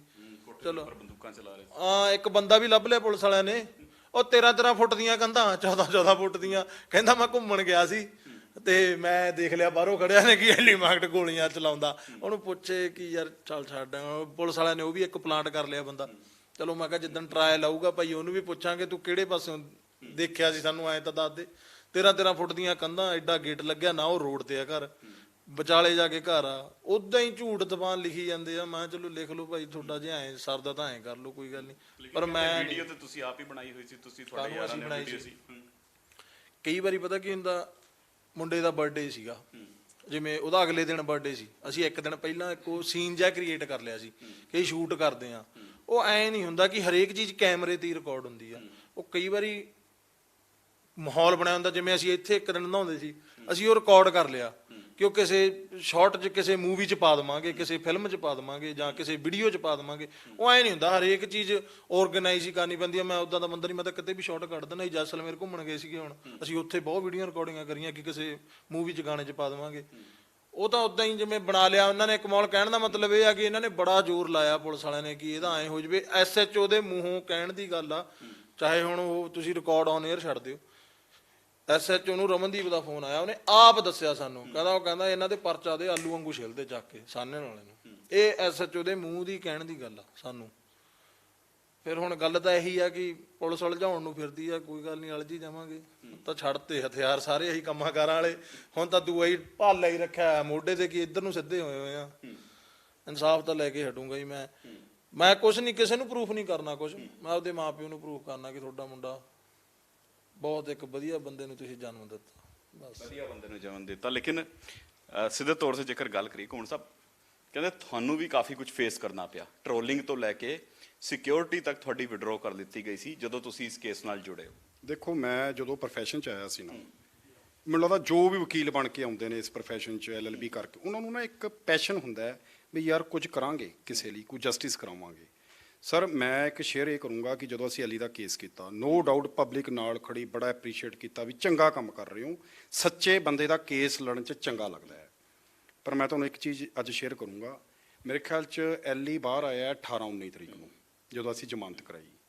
20 ਤਰੀਕ ਨੂੰ ਸਰ ਸਾਡੇ ਨਾਲ, ਕਿਉਂਕਿ ਅਸੀਂ ਵੱਡੇ ਕ੍ਰਿਮੀਨਲ ਕੇਸਿਸ ਬਾਬਾ ਜੀ ਢੰਡਰੀਆਂ ਵਾਲੇ ਦੇ ਵੀ ਲੜਦੇ ਹਾਂ, ਸਾਡੇ ਨਾਲ ਇੱਕ ਸਿਕਿਉਰਿਟੀ ਕਵਰ 2015 ਤੋਂ ਚੱਲਦਾ ਸੀ। ਸਰ 4 ਸਾਲ ਬਾਅਦ ਵਿਦਆਊਟ ਐਨੀ ਇੰਟੀਮੇਸ਼ਨ ਸਾਡੇ ਗਨਮੈਨਾਂ ਨੂੰ ਇਹ ਕਹਿ ਦਿੱਤਾ ਗਿਆ ਬਈ ਤੁਸੀਂ ਜਿੱਥੇ ਹੈਗੇ ਨੇ ਉੱਥੇ ਇਹਨਾਂ ਨੂੰ ਡ੍ਰੌਪ ਕਰ ਦਿਓ, ਛੱਡ ਦਿਓ। ਤਾਂ ਮੈਨੂੰ 2 ਦਿਨ ਮੈਂ ਤੇ ਬ੍ਰਦਰ ਨੇ ਆਪਣਾ ਇਸ ਚੀਜ਼ 'ਚ ਇਹ ਹਾਨੀ ਸਮਝੀ। ਮੈਂ ਹਨੇਰੇ ਵਾਲੇ ਕਮਰੇ 'ਚ ਬੈਠਾ ਰਿਹਾ ਕਿ ਯਾਰ ਪਤਾ ਨਹੀਂ ਮੈਂ ਗਲਤੀ ਕਰਤੀ ਕੋਈ, ਵੀ ਜੇ ਕੋਈ ਕੇਸ ਚੰਗਾ ਪਲੀਡ ਕਰੋ। ਦੇਖੋ, ਵਕੀਲ ਨੂੰ ਸਾਨੂੰ ਸਿਖਾਇਆ ਕੀ ਜਾਂਦਾ ਹੈ ਵੀ ਤੁਸੀਂ ਚੰਗਾ ਕੇਸ ਪਲੀਡ ਕਰਨਾ ਹੈ, ਆਪਣੇ ਕਲਾਇੰਟ ਨਾਲ ਓਨੈਸਟ ਰਹਿਣਾ ਹੈ ਤੇ ਜਸਟਿਸ ਕਰਾਉਣਾ ਹੈ। ਤੇ ਸਰ ਮੈਨੂੰ ਜਿਹੜੀ ਸਜ਼ਾ ਦਿੱਤੀ, ਔਰ ਸਾਨੂੰ ਦੋਨਾਂ ਭਰਾਵਾਂ ਨੂੰ ਮੁੜ ਕੇ 1.5 ਮਹੀਨਾ ਅਸੀਂ ਸਰ ਆਪਣੇ ਯਾਰ ਦੋਸਤ ਸਾਡੇ ਨਾਲ, ਚਲੋ ਕਮਲ ਬਾਜਵਾ ਸਾਡਾ ਬ੍ਰਦਰ ਏ, ਬੜਾ ਸਰਕਲ ਸੀ ਸਾਡਾ, ਠੀਕ ਹੈ, ਰੰਧਾਵੇਰੀ ਸੀਗੇ ਮੁੰਡੇ, ਉਹਨਾਂ ਨੇ ਕਿਹਾ ਵੀ ਬਾਈ ਜੀ ਡਰਨਾ ਨਹੀਂ। ਐਲੀ ਦਾ ਸਾਰਾ ਸਰਕਲ ਸੀਗਾ, ਉਹ ਕਹਿੰਦੇ ਬਾਈ ਜੀ ਕੋਈ ਨਹੀਂ, 5-5 4-4 ਗੱਡੀਆਂ ਤੁਹਾਡੇ ਨਾਲ ਚੱਲਣਗੀਆਂ, ਤੁਸੀਂ ਸੱਚ ਦੀ ਲੜਾਈ ਲੜੀਏ, ਇਹ ਅਸੀਂ ਚੀਜ਼ਾਂ ਵਨੀਤ ਜੀ ਫਿਲਮਾਂ 'ਚ ਦੇਖਦੇ ਸੀ, ਆਪਾਂ ਫਿਲਮਾਂ 'ਚ ਦੇਖਦੇ ਸੀ ਵੀ ਜੇ ਕੋਈ ਵਕੀਲ ਕੰਮ ਚੰਗਾ ਕਰਦਾ ਹੈ ਤਾਂ ਉਹਨੂੰ ਤੁਸੀਂ ਕੋਈ ਨਾ ਕੋਈ ਤਰੀਕੇ ਨਾਲ ਸਨੱਬ ਕਰੋ। ਹੁਣ ਇੱਥੇ ਚੀਜ਼ ਮੇਰਾ ਇੱਕ ਹੋਰ ਵੀ ਸਾਨੂੰ ਜਿਹੜੀ ਇੱਕ ਚੀਜ਼ ਤਾਂ ਇਹ ਆਈ, ਚਲੋ ਐਨੀ ਹਾਊ ਮੈਂ ਹਾਈ ਕੋਰਟ 'ਚ ਅਪਰੋਚ ਕੀਤਾ ਸੀ ਮਾਣਯੋਗ ਜਸਟਿਸ ਸੁਦੀਪ ਆਹਲੂਵਾਲੀਆ, ਅਸੀਂ ਆਪਣੀ ਰਿਟ ਪਾਈ ਵੀ ਸਾਨੂੰ ਆਹ ਸਿੱਟਾ ਮਿਲਿਆ, ਸੋ ਮਾਣਯੋਗ ਜਸਟਿਸ ਸੁਦੀਪ ਆਹਲੂਵਾਲੀਆ ਨੇ ਸਾਡੀ ਸਿਕਿਉਰਿਟੀ ਜਿਹੜੀ ਸੋ ਐਜ਼ ਇਟ ਇਜ਼ ਬਹਾਲ ਕੀਤੀ, ਹਾਈ ਕੋਰਟ ਨੇ ਸਾਨੂੰ ਇਨਸਾਫ ਦਿੱਤਾ, ਸੋ ਸਾਡੀ ਸਿਕਿਉਰਿਟੀ ਤਾਂ ਚਲੋ ਬਹਾਲ ਕਰਤੀ। ਹੁਣ ਇੱਕ ਚੀਜ਼ ਹੋਰ ਬਣੀ ਜੀ, ਜਦੋਂ ਸਰ ਅਸੀਂ ਕੇਸ ਕੀਤਾ, ਕੇਸ ਤੋਂ ਬਾਅਦ ਠੀਕ ਹੈ ਸਾਨੂੰ ਜਨਤਾ ਨੇ ਬੜਾ ਠੀਕ ਪੋਜ਼ਿਟਿਵਲੀ ਕੀਤਾ। ਹੁਣ ਅਸੀਂ ਜੇਕਰ ਕੋਈ ਇੰਸਟਾ ਤੇ ਕੋਈ ਫੇਸਬੁੱਕ ਤੇ ਕੋਈ ਫੋਟੋ ਪਾ ਦਿੰਦੇ ਆ, ਅੱਧੇ ਕੋ ਲੋਕ ਪਤਾ ਕੀ ਲਿਖ ਦੇਣਗੇ ਵਿੱਚੋਂ 90% ਪੋਜ਼ਿਟਿਵ ਨੇ, ਅੱਧੇ ਲੋਕ ਕੀ ਲਿਖਣਗੇ, ਉਹ ਯਾਰ ਪਹਿਲਾਂ ਤੁਸੀਂ ਐਲੀ ਨੂੰ ਕਟਾਤਾ, ਤੁਸੀਂ ਐਲੀ ਨੂੰ ਕਟਾਇਆ ਤੇ ਉਹਦੇ ਕੇਸ ਦਾ ਕੁਝ ਨਹੀਂ ਬਣਿਆ। ਸੋ ਇੱਕ ਜਿਹੜਾ ਮੈਂ ਬ੍ਰਦਰ ਆ ਜਿਹੜਾ ਕੋਟ ਪਾਇਆ ਨਾ, ਇਹ ਅਸੀਂ ਇਨਸਾਫ, ਅਸੀਂ ਕੋਈ ਜੱਜ ਨਹੀਂ ਹੈਗੇ, ਨਾ ਅਸੀਂ ਕਿਸੇ ਹਾਇਰ ਅਥਾਰਟੀ ਤੇ ਬੈਠੇ ਆ, ਸਾਡਾ ਫਰਜ਼ ਇੱਕ ਇਹ ਹੈ ਕਿ ਅਸੀਂ ਵਕਾਲਤ ਰਾਹੀਂ ਜੱਜਾਂ ਨੂੰ ਦਲੀਲਾਂ ਰਾਹੀਂ ਰਿਕਾਰਡ ਰਾਹੀਂ ਜੋ ਅਸੀਂ ਕਰ ਸਕਦੇ ਸੀ। ਵੇਖੋ ਮੈਂ ਇੱਥੇ ਕਿਸੇ ਨੂੰ ਜਸਟੀਫਿਕੇਸ਼ਨ ਵੀ ਨਹੀਂ ਦੇਣੀ, ਪਰ ਉਦੋਂ ਮਨ ਦੁਖਦਾ ਵੀ ਯਾਰ ਜੇ ਸੱਚ ਦੀ ਲੜਾਈ ਲੜੀ ਤੇ ਫਿਰ ਵੀ ਇਹੋ ਜਿਹੇ ਮੈਸੇਜ, ਠੀਕ ਹੈ ਜੀ, ਪਰ ਆਪਣੇ ਆਪ ਨੂੰ ਮੋਟੀਵੇਟ ਕਰਕੇ ਰੱਖਦੇ ਹਾਂ, ਕੌਨਫੀਡੈਂਸ ਹੈ, ਕੋਈ ਗੱਲ ਨਹੀਂ, ਅਸੀਂ ਤਾਂ ਆਪਣਾ ਕੰਮ ਜਿਹੜਾ ਆਪਾਂ ਚਿੱਟੀ ਪੱਗ ਬੰਨੀਏ ਤੇ ਦਾਗ ਨਹੀਂ ਲੱਗਣ ਦੇਣਾ, ਜ਼ੋਰ ਲਾਵਾਂਗੇ ਤੇ ਲਾਉਂਦੇ ਰਹਾਂਗੇ ਜੀ। ਸਿਰਫ 1 ਮਿੰਟ ਦਾ ਟਾਈਮ ਲਵਾਂਗਾ, ਵਾਈਂਡ ਅਪ ਕਰਾਂਗੇ ਜੀ। ਮੈਂ ਇਹ ਗੱਲ ਕਹਿਣੀ ਚਾਹੁੰਦਾ ਵੀ ਬਾਈ ਮੰਗਟਰੀ ਬੈਠੇ ਨੇ ਵੀ ਸੁਧਾਰ ਜਿਹੜਾ ਹੈ ਪੰਜਾਬ ਪੁਲਿਸ 'ਚ ਇਹ ਕਦੋਂ ਕੋ ਹੋਣਾ ਹੈ, ਇੱਕ ਸਵਾਲ ਇਹਨਾਂ ਨੂੰ। ਮੈਂ ਸਮਝਦਾ ਵੀ ਡੀਕੇ ਬਾਸੂ ਦੀਆਂ ਜਿਹੜੀਆਂ ਗਾਈਡਲਾਈਨਸ ਨੇ ਉਹ ਬੱਚੇ ਨੂੰ ਮੈਂ ਕੋਸ਼ਿਸ਼ ਕੀਤੀ ਵੀ ਯਾਰ ਐਟਲੀਸਟ ਪਤਾ ਲੱਗੇ ਵੀ ਕਿਸੇ ਵੀ ਬੰਦੇ ਨਾਲ 3rd ਡਿਗਰੀ ਟੌਰਚਰ ਜਿਹੜਾ ਬਰੂਟੈਲਿਟੀ ਇਹ ਨਾ ਕੀਤੀ ਜਾਵੇ। ਸੋ ਮੈਂ ਅੱਜ ਤੁਹਾਡੇ ਮਾਧਿਅਮ ਰਾਹੀਂ ਅਸੀਂ ਦੋਵੇਂ ਭਰਾ ਬੈਠੇ ਹਾਂ, ਸਾਡੀ ਟੀਮ ਨਾਲ ਲਾਇਰਸ ਦੀ ਬੈਠੀ ਹੈ, ਬਾਈ ਮਾਂਗਟ ਸਾਹਿਬ ਇੱਥੇ ਬੈਠੇ ਨੇ, ਅਸੀਂ ਇੱਕ ਚੀਜ਼ ਅਖੀਰਲੇ ਦਮ ਤੱਕ ਲੜਾਂਗੇ। ਔਰ ਐਲੀ ਮਾਂਗਟ ਬਾਈ ਦੀ ਜਿਹੜੀ ਇੱਕ ਜਜਮੈਂਟ ਹੈ ਨਾ, ਇਹ ਅਸੀਂ ਚਾਹੁੰਦੇ ਹਾਂ ਵੀ ਪਾਸ ਇਸ ਤਰੀਕੇ ਨਾਲ ਕਰਾ ਦਈਏ ਵੀ ਕੱਲ ਨੂੰ ਕਿਸੇ ਬੰਦੇ ਨਾਲ ਵੀ ਕੋਈ 3rd ਡਿਗਰੀ ਟੌਰਚਰ ਛੱਡ ਕੇ ਕਿਸੇ ਇੱਕ ਇਨੋਸੈਂਟ ਬੰਦੇ ਦੀ ਹਵਾ ਵੱਲ ਵੀ ਕੋਈ ਵਨੀਤ ਜੀ ਜਿਹੜਾ ਨਾ ਦੇਖੇ। ਸੋ ਇਸ ਚੀਜ਼ ਦੇ ਲਈ ਜੇ ਵਾਹਿਗੁਰੂ ਨੇ ਸਾਹ ਦੇ ਦਿੱਤੇ ਤਾਂ ਇਹਨੂੰ ਜ਼ਰੂਰ ਸਿਰੇ ਤੱਕ ਲਵਾ ਕੇ ਆਵਾਂਗੇ। ਬਸ ਇੰਨੇ ਹੀ ਸਾਡੀ ਵਨੀਤ ਜੀ ਸਾਡੀ ਸਿਰੇ ਲਾ ਕੇ ਰੱਖਾਂਗੇ। ਲੇਕਿਨ ਅਲੀ, ਸਿੱਖ ਮਿਲਦੀ ਹੈ ਕੋਈ ਇਸ ਪੂਰੇ ਮਾਮਲੇ ਨੂੰ ਵੇਖਦੇ ਹੋਏ ਤੁਹਾਡੇ ਨਾਲ ਜੋ ਕੁਝ ਵੀ ਵਾਪਰਿਆ ਉਸ ਨੂੰ ਲੈ ਕੇ ਕੋਈ ਸਿੱਖ ਮਿਲਦੀ ਹੈ? ਸਿੱਖਿਆ ਹੀ ਹੈ ਜੀ ਬਹੁਤ ਕੁਝ, ਕਿ ਪੁਲਿਸ ਕਿਵੇਂ ਚੰਗੇ ਭਲੇ ਬੰਦੇ ਨੂੰ ਉਲਝਾ ਕੇ ਰੱਖਦੀ ਆ। ਫਿਲਮਾਂ 'ਚ ਦੇਖਦੇ ਹੁੰਦੇ ਸੀ, ਇਹ ਤਾਂ ਅੱਜ ਸੱਚੀਆਂ ਚੀਜ਼ਾਂ ਦੇਖੀਆਂ ਆ। ਹੁਣ ਸਿੱਖ ਤਾਂ ਇਹੀ ਮਿਲਦੀ ਆ ਕਿ ਚੰਗਾ ਕੰਮ ਕਰੋਗੇ ਤਾਂ ਵੀ ਜੁੱਤੀਆਂ ਪੈਣਗੀਆਂ, ਮਾੜਾ ਕੰਮ ਕਰੋਗੇ ਤਾਂ ਵੀ ਜੁੱਤੀਆਂ ਪੈਣਗੀਆਂ। ਬਟ ਬਾਈ ਹੁਣਾਂ ਦੇ ਕਹਿਣ ਨੂੰ ਜਿਵੇਂ ਇਹਨਾਂ ਦੀ ਪੱਗ ਚਿੱਟੀ ਆ, ਉੱਦਾਂ ਦਿਲ ਚਿੱਟਾ, ਦਾਗ ਨਹੀਂ ਕਦੇ ਲੱਗਣ ਦੇਵਾਂਗੇ, ਨਾ ਬਾਈ ਹੁਣਾਂ ਤੇ ਕਦੇ ਆਂਚ ਆਉਣ ਦੇਵਾਂਗੇ, ਨਾ ਇਹ ਮੇਰੇ ਤੇ ਆਉਣ ਦਿੰਦੇ ਆ। ਕਹਿੰਦੇ ਟ੍ਰੋਲਿੰਗ ਤੁਹਾਡੀ ਵੀ ਬਹੁਤ ਹੋਈ ਹੈ, ਮਜ਼ਾਕ ਕਾਫੀ ਬਣਿਆ ਤੁਹਾਡੀ ਉਹ ਵੀਡੀਓ ਦਾ ਜਿਸ ਦੇ ਵਿੱਚ ਤੁਸੀਂ ਇਹ ਕਹਿੰਦੇ ਸੀ ਤਸ਼ੱਦਦ ਕੁੱਟਿਆ। ਓ ਯਾਰ ਬਾਈ ਬੱਬੂ ਮਾਨ ਇੱਕ ਕਹਿੰਦਾ ਹੁੰਦਾ, ਜਿਹੜੀ ਪਿੰਡ ਦੀ ਸਾਰਿਆਂ ਨਾਲੋਂ ਵੱਡੀ ਖੱਚ ਹੁੰਦੀ ਆ ਨਾ, ਖੱਚ ਮਤਲਬ ਜਿਹੜਾ ਵਿਹਲੜ ਹੁੰਦਾ ਸਿਰੇ ਦੀ ਜਿਹੜੀ ਖੱਚ ਹੁੰਦੀ ਆ ਨਾ, ਉਹਦੇ ਫੇਸਬੁੱਕ ਤੇ ਸਾਰਿਆਂ ਨਾਲੋਂ ਵੱਧ ਲਾਈਕ ਹੁੰਦੇ ਨੇ। ਜਿਹੜੀ ਪਿੰਡ ਦੀ ਸਾਰਿਆਂ ਨਾਲੋਂ ਵੱਡੀ ਖੱਚ ਹੁੰਦੀ ਆ, ਤੇ ਇਹੋ ਜਿਹੇ ਕਮੈਂਟ ਉਹੀ ਕਰ ਦਿੰਦੇ ਆ ਜਿਨ੍ਹਾਂ ਨੇ ਆਪ ਕਦੇ ਕੁੱਤੇ ਦੇ ਡਾਂਗ ਮਾਰੀ ਨਹੀਂ ਹੁੰਦੀ ਤੇ ਨਾ ਉਹਨਾਂ ਦੇ ਕਦੇ ਡਾਂਗ ਪਈ ਹੁੰਦੀ ਆ। ਜਦੋਂ 15 ਜਣੇ ਇੱਕ ਕਮਰੇ 'ਚ ਬਾੜ ਕੇ ਕੁੱਟਦੇ ਆ ਨਾ ਕਿਸੇ ਨੂੰ, ਉਦੋਂ ਜਿਹੜੇ ਦੇ ਪਈਆਂ ਹੁੰਦੀਆਂ ਨੇ ਉਹਨੂੰ ਹੀ ਪਤਾ ਹੁੰਦਾ। ਆ ਬਾਹਰ ਬਹਿ ਕੇ ਡਾਇਲੋਗ ਮਾਰਨੇ ਬਹੁਤ ਸੌਖੇ ਆ, ਕਿਤੇ ਟਾਈਮ ਪਿਆ ਹੋਵੇ ਉਦੋਂ ਕੁੱਟ ਵੀ ਪੈ ਜਾਵੇ ਨਾ ਬੰਦੇ ਦੇ, ਬੰਦਾ ਦੋ ਘੜੀ ਝੱਲ ਲੈਂਦਾ ਕਿ ਅਗਲੇ ਨੇ ਵੰਗਾਰ ਕੇ ਸੱਦਿਆ ਸੀ ਤੇ ਮੈਂ ਉੱਥੇ ਕੁੱਟ ਖਾਣ ਗਿਆ, ਉੱਥੇ ਬੰਦਾ ਝੱਲ ਵੀ ਲੈਂਦਾ। ਪਰ ਜਿੱਥੇ ਤੁਹਾਨੂੰ ਪਤਾ ਹੀ ਨਹੀਂ ਕਿ ਕੀ ਹੋ ਕੀ ਰਿਹਾ ਹੈ, ਇੱਕ ਕਮਰੇ 'ਚ ਵੜ ਲਿਆ, ਉੱਥੇ ਨਾ ਕੋਈ ਤੁਹਾਡੀ ਆਵਾਜ਼ ਸੁਣਦਾ, ਨਾ ਕੁਛ ਹੋਰ, ਨਾ ਕੋਈ ਉਪਰਾ ਬੰਦਾ ਅੰਦਰ ਵੜ ਸਕਦਾ, ਉਹ ਤਾਂ ਜੋ ਮਰਜ਼ੀ ਕਰੀ ਜਾਓ। ਮੇਰੇ ਨਾਲ ਵੀ ਹੋਈ ਹੋਇਆ, ਕੁੱਟ ਖਾਧੀ, ਦੱਸਿਆ ਆ ਕੇ, ਹੁਣ ਮੇਰੇ ਮੂੰਹ ਗਲਤ ਵਰਡ ਨਿਕਲਣਗੇ, ਡਰਪੋਕਾਂ ਵਾਂਗੂ ਅੰਦਰ ਵੜ ਕੇ ਨਹੀਂ ਬੈਠਿਆ। ਮੈਂ ਕਹਿਣਾ ਨਹੀਂ ਚਾਹੁੰਦਾ, ਮੇਰੇ ਨਾਲ ਦੇ ਗਾਉਣ ਵਾਲੇ ਜਿਹੜੇ ਸਾਥੀ ਆ, ਮੈਨੂੰ ਕੱਲੇ ਦਾ ਨਾਂ ਰਮਨਦੀਪ ਨੇ ਆਪ ਦੱਸਿਆ, ਇੱਥੇ ਹੀ ਕੁੱਟਿਆ, ਆ ਵੀ ਕੁੱਟਿਆ, ਉਹ ਵੀ ਕੁੱਟਿਆ, ਆ ਵੀ ਕੁੱਟਿਆ, ਇਹਨੂੰ ਐਂ ਕੁੱਟਿਆ, ਇਹਨੂੰ ਐਂ ਕੁੱਟਿਆ, ਕੱਲੇ ਕਲਾਕਾਰ ਦਾ ਮੈਨੂੰ ਨਾਂ ਦੱਸਿਆ ਉਹਨੇ। ਪਰ ਮੈਂ ਮਨੋ ਮਨੀ ਕਹਿੰਦਾ ਹੁੰਦਾ ਸੀ ਕਿ ਹੁਣ ਗਲਤ ਬੰਦਾ ਕੁੱਟਿਆ। ਮੈਂ ਤੋਂ ਜਦ ਪੈਸੇ ਵੀ ਮੰਗੇ ਸੀ ਨਾ, ਮੈਂ ਇਹ ਗੱਲ ਕਹੀ ਸੀਗੀ, ਜਦ ਮੈਨੂੰ ਕਹਿੰਦੇ ਕਰੋੜ ਰੁਪਈਆ ਦੇ ਦੇ, ਮੈਂ ਕਿਹਾ ਦਿੰਦਾ ਨਹੀਂ, ਬਾਹਰ ਨਿਕਲ ਕੇ ਕਰੋੜ ਲਾ ਦੂੰ ਤੇਰੇ ਤੇ, ਤੈਨੂੰ ਨਹੀਂ ਦਿੰਦਾ। ਮੇਰੇ ਅਸਲ 'ਚ ਕੋਟੀ ਵਾਲੀ ਤਾਂ ਪਈ ਆ, ਇੰਨੀ ਪੈਣੀ ਨਹੀਂ ਸੀ। ਬਥੇਰਾ ਰੋਇਆ, ਬਥੇਰਾ ਗੜਗੜਾਇਆ ਉਹਨਾਂ ਦੇ ਸਾਹਮਣੇ ਕਿ ਯਾਰ ਮੇਰੀ ਗਲਤੀ ਕੀ ਆ, ਮੈਨੂੰ ਇਹ ਤਾਂ ਦੱਸ ਦਿਓ ਕਿ ਮੇਰੇ ਤੋਂ ਗਲਤੀ ਕੀ ਹੋ ਗਈ। ਉੱਥੇ ਅਸੀਂ ਕੋਈ ਲਾਅ ਨਹੀਂ ਤੋੜਿਆ, ਕਿਸੇ ਦੇ ਅਸੀਂ ਡਾਂਗ ਨਹੀਂ ਮਾਰੀ, ਕਿਸੇ ਨੂੰ ਅਸੀਂ ਗਾਲ ਨਹੀਂ ਕੱਢੀ, ਤੁਹਾਨੂੰ ਪੁਲਿਸ ਵਾਲਿਆਂ ਨੂੰ ਕਿਸੇ ਨੂੰ ਕੁਝ ਨਹੀਂ ਕਿਹਾ। ਤੁਸੀਂ ਕਿਹਾ ਉਤਰੋ ਗੱਡੀ 'ਚ ਬਹਿ ਜਾਓ, ਅਸੀਂ ਗੱਡੀ 'ਚ ਬਹਿ ਗਏ ਹਾਂ। ਕੋਈ ਸਾਡੀ ਗਲਤੀ ਹੁੰਦੀ ਉੱਥੇ ਮੌਕੇ ਤੇ। ਬਾਹਰੋਂ ਅਸੀਂ ਯਾਰ, ਮੈਂ ਤਾਂ ਨਿਊਜ਼ੀਲੈਂਡ ਬੈਠਾ ਸੀ, ਮੈਂ ਉੱਥੋਂ ਕੁਛ ਕਹੀ ਜਾਵਾਂ, ਇਹਨਾਂ ਦਾ ਰਾਈਟ ਹੀ ਨਹੀਂ ਬਣਦਾ ਪਰਚਾ ਦੇਣ ਦਾ। ਉੱਥੋਂ ਦੀ ਗਵਰਨਮੈਂਟ ਨੂੰ ਪਹਿਲਾਂ ਇਹਨਾਂ ਨੇ ਅਪਰੋਚ ਕਰਨਾ ਸੀ, ਉਹਨਾਂ ਦੀ ਰਾਏ ਲੈ ਕੇ ਇਹਨਾਂ ਨੂੰ ਪਰਚਾ ਦੇਣਾ ਚਾਹੀਦਾ। ਮੇਰੇ ਤੇ ਤਾਂ ਪਰਚਾ ਹੀ ਨਹੀਂ ਸੀ ਬਣਦਾ। ਇਹ ਗੁੰਡਾ ਰਾਜ ਹੀ ਆ, ਇਹ ਜੰਗਲ ਰਾਜ ਹੀ ਆ ਇਹ, ਕਿ ਉੱਥੋਂ ਮੈਂ ਤਾਂ ਓਵਰਸੀਜ਼ ਬੈਠਾ ਆ, ਤੁਸੀਂ ਮੇਰੇ ਤੇ ਕਿਵੇਂ ਪਰਚਾ ਦੇ ਦੋਗੇ? ਜਾਂ ਤਾਂ ਮੈਂ ਇੱਥੇ ਕੋਈ ਕ੍ਰਾਈਮ ਕਰਕੇ ਬਾਹਰ ਭੱਜ ਕੇ ਬਿਆਨਬਾਜ਼ੀ ਕਰਦਾ ਤਾਂ ਤੁਸੀਂ ਮੇਰੇ ਤੇ ਪਰਚਾ ਦੇ ਸਕਦੇ ਹੋ। ਓਵਰਸੀਜ਼ 'ਚੋਂ ਬੈਠਾ ਮੈਂ ਬੋਲ ਰਿਹਾ, ਤੁਸੀਂ ਕਿਵੇਂ ਪਰਚਾ ਦੇ ਦੋਗੇ? ਗੁੰਡਾ ਰਾਜ ਹੀ ਆ ਇਹ। ਸਿੱਖ ਤਾਂ ਇਹ ਮਿਲਦੀ ਆ, ਪੁਲਿਸ ਕੁਝ ਵੀ ਕਰ ਸਕਦੀ ਆ, ਬਟ ਬਾਈ ਦੇ ਕਹਿਣ ਵਾਂਗੂ ਇੱਕ ਮਿਸਾਲ ਬਣਾ ਕੇ ਜਾਵਾਂਗੇ। ਲੱਗਦਾ ਸੁੱਕਾ ਜਾਣ ਦਊਗੀ ਫਿਰ ਪੁਲਿਸ? ਫਿਰ ਕੀ ਹੋ ਗਿਆ ਜੀ, ਬੰਦੇ ਹੀ ਆ, ਰੱਬ ਤਾਂ ਨਹੀਂ ਹੈਗੇ ਉਹ। ਕਾਗਜ਼ਾਂ ਤੇ ਹੀ ਲਿਖ ਸਕਦੇ ਆ, ਕਿਸਮਤ ਤਾਂ ਨਹੀਂ ਲਿਖਣਗੇ ਮੇਰੀ, ਕਾਗਜ਼ਾਂ ਤੇ ਹੀ ਲਿਖ ਦੇਣਗੇ, ਕੋਈ ਗੱਲ ਨਹੀਂ। ਬੈਠੇ ਆ ਪਰਮਾਤਮਾ ਨਾਲ। ਰੱਬ ਨੂੰ ਮੰਨਦੇ ਹੋ ਤੁਸੀਂ? ਮੰਨਦੇ ਹੋ ਰੱਬ ਨੂੰ? ਬਸ ਫਿਰ ਜਿਹੜਾ ਰੱਬ ਨੂੰ ਮੰਨਦਾ ਕਦੇ ਧੋਖਾ ਹੀ ਨਹੀਂ ਖਾਂਦਾ। ਮੈਂ ਇੱਕ ਚੀਜ਼ ਜੀ ਤੁਹਾਨੂੰ ਦੱਸੂਗਾ ਇੱਕ ਐਕਸਪੀਰੀਅੰਸ 'ਚ। ਜੇ ਮੈਨੂੰ ਲੱਗਦਾ ਐਲੀ ਬਾਹਰ ਆ ਕੇ ਇਹ ਸਾਰੀ ਚੀਜ਼ ਨਾ ਰੱਖਦਾ ਨਾ ਅੱਗੇ, ਤਾਂ ਇਹ ਬੰਦਾ ਮੈਨੂੰ ਲੱਗਦਾ ਘੁੱਟ-ਘੁੱਟ ਕੇ ਭਾਜੀ ਸੁਸਾਈਡ ਤੱਕ ਜਾਂਦਾ। ਇਹਦੇ ਫਰੈਂਡਸ ਨੇ ਦੱਸਿਆ 1.5 ਮਹੀਨਾ ਇਹ ਇਕੱਲਾ ਸੌਣ ਵਾਲਾ ਬੰਦਾ ਸੀ, 6 ਮੁੰਡੇ ਆਪਣੇ ਨਾਲ ਪਾਉਂਦਾ ਸੀ, ਰਾਤ ਨੂੰ ਅੱਧੀ ਰਾਤ ਨੂੰ ਉੱਠਦਾ ਸੀ। ਸੋ ਇਹਦਾ ਜਿਹੜਾ ਗੁਬਾਰ ਨਿਕਲ ਗਿਆ, ਮੈਨੂੰ ਲੱਗਦਾ ਜੋ ਇਹਦੇ ਅੰਦਰ ਸੀ ਉਹ ਬਾਹਰ ਨਿਕਲਣ ਨਾਲ ਮੈਨੂੰ ਲੱਗਦਾ ਵਨੀਤ ਜੀ ਨੂੰ ਸ਼ਾਇਦ ਕੋਈ ਨਾ ਕੋਈ ਠੰਡ ਪਈ ਹੋਏਗੀ ਉਦੋਂ।